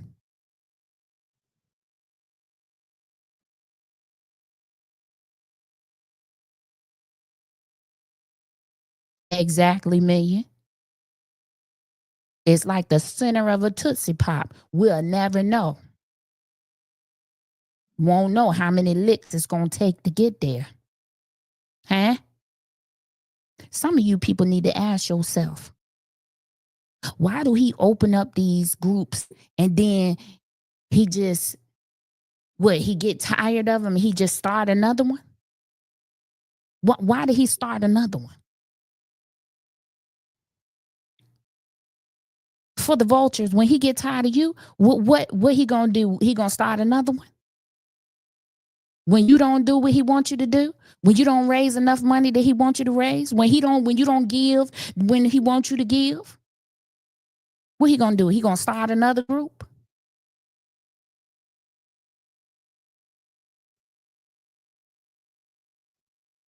You think somebody care because you inside of a truck talking about me? Who look goofy when you had to fly here? You had to pay for a round trip ticket to fly here to answer in a court of law. Who look goofy? Definitely not me, because I just drove, 10, 15, 20 minutes.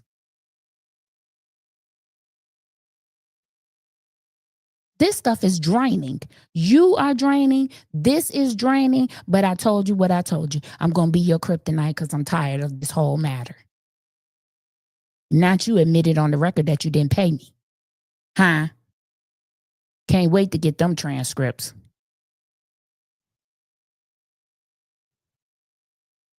Brace yourself. Brace yourself and buckle up. That's what I'm going to tell you. Brace yourself and buckle up because you're not going to control me. You're upset because you cannot control me and tell me what to do. Now get on your little platform and get up there and try to clown me and try to talk about me or whatever and stop people from coming over here from getting real information and having real conversations. Do your best work. And for the people that listen to this crap and listen to this person and let this person control you, you're going to rule the day. When these platforms like this platform and like some other platforms stop broadcasting and stop telling you the truth, and these dummies are the only ones that you have to listen to, you're going to regret that.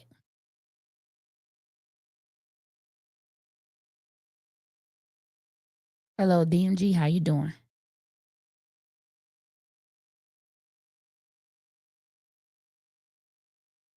Thank you, Bobo.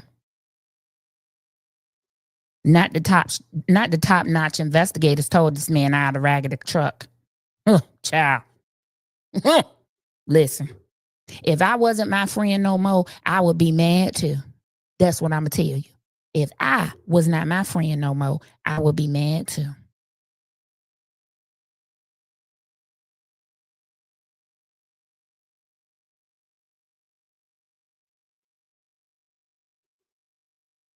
This stuff is beyond childish. But I know you wouldn't know that because you don't have any children. So maybe you don't know how a child acts. Because you the child and everybody is covering up your mess. Everybody is allowing you to lie and covering up the lies.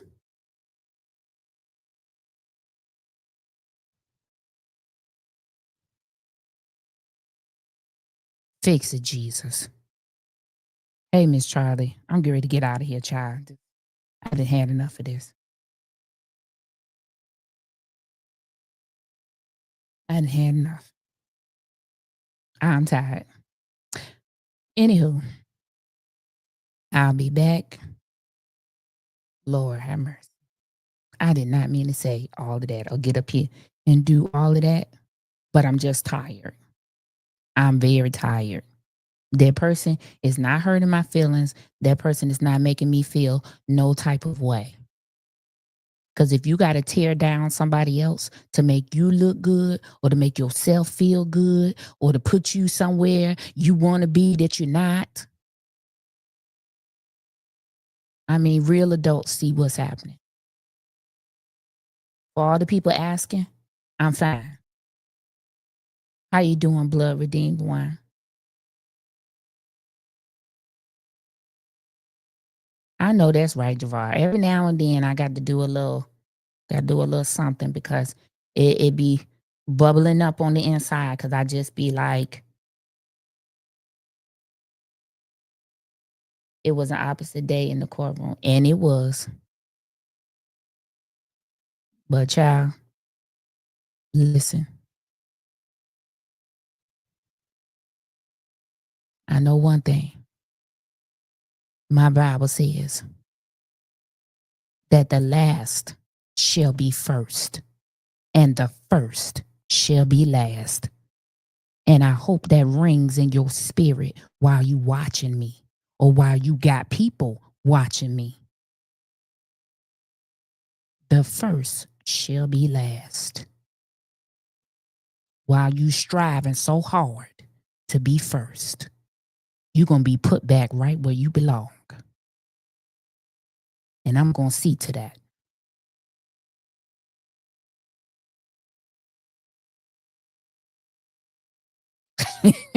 Blood Redeemed, listen, Don't tell them nothing. Don't tell them nothing, because one day they're going to be on the side of the road and have to get picked up. I'm going to roll that window down and ask a few questions and keep right on going. Get off the road, please. You in the way. I don't want you to get hit. Roll that window right back up and go right on to my destination. Okay, Blood Redeemed, please tell them. Just like I should have done on your platform to get something on my chest, but I'm still working on it. Okay, work on it then, Javar. I'm sure this will get back to where it needs to go. When it get back, you let them know I see it preserve all that little evidence over there. Don't you delete nothing. Don't you delete, don't you hide, don't you do nothing. I want you to leave it there. I dare you. I dare you to leave it up there.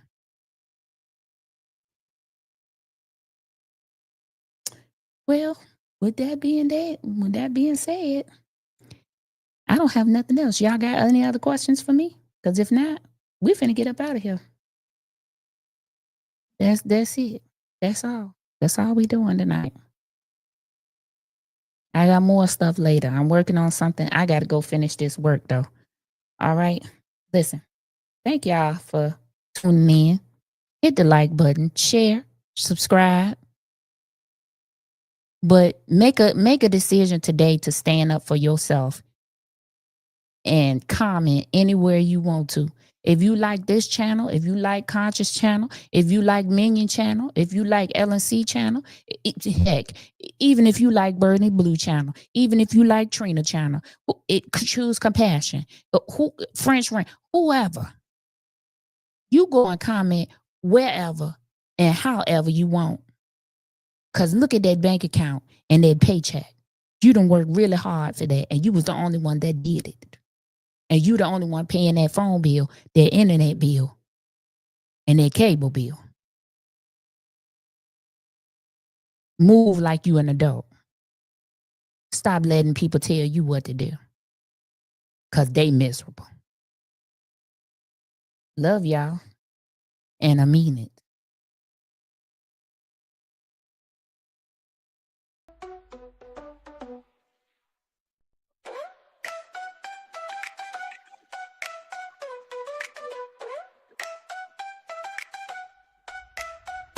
Be in the know, just how much to show, to know what to do, just jump in the queue, it's coming to you.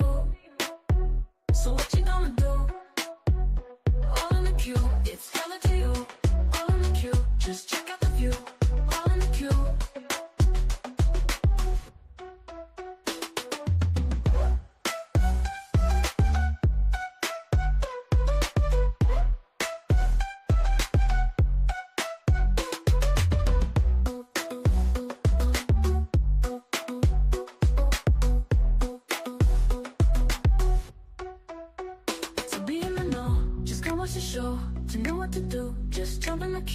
One thing for sure and two things for certain is I'm never going to hear you out if what I'm hearing is stupid.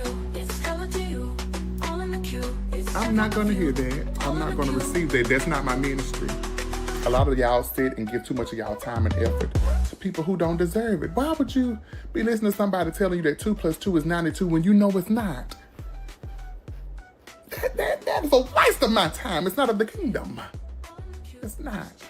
And I would not subject myself to foolishness, okay? Because I don't like to consider myself to be foolish, so I don't want to sit with it. No, it ain't nothing we can do. We done talking. I'm done talking. I'm done listening as well. Yeah, so I don't know who needs to hear that. I hope it reaches you and I hope it touches your spirit. Stop entertaining foolishness. Because people will start seeing you as foolish or somebody to be played with. And I don't like to be played with. Go play Atari. Go play some spades. But don't play with me. All right, love you, bye. One thing for sure and two things for certain is I'm never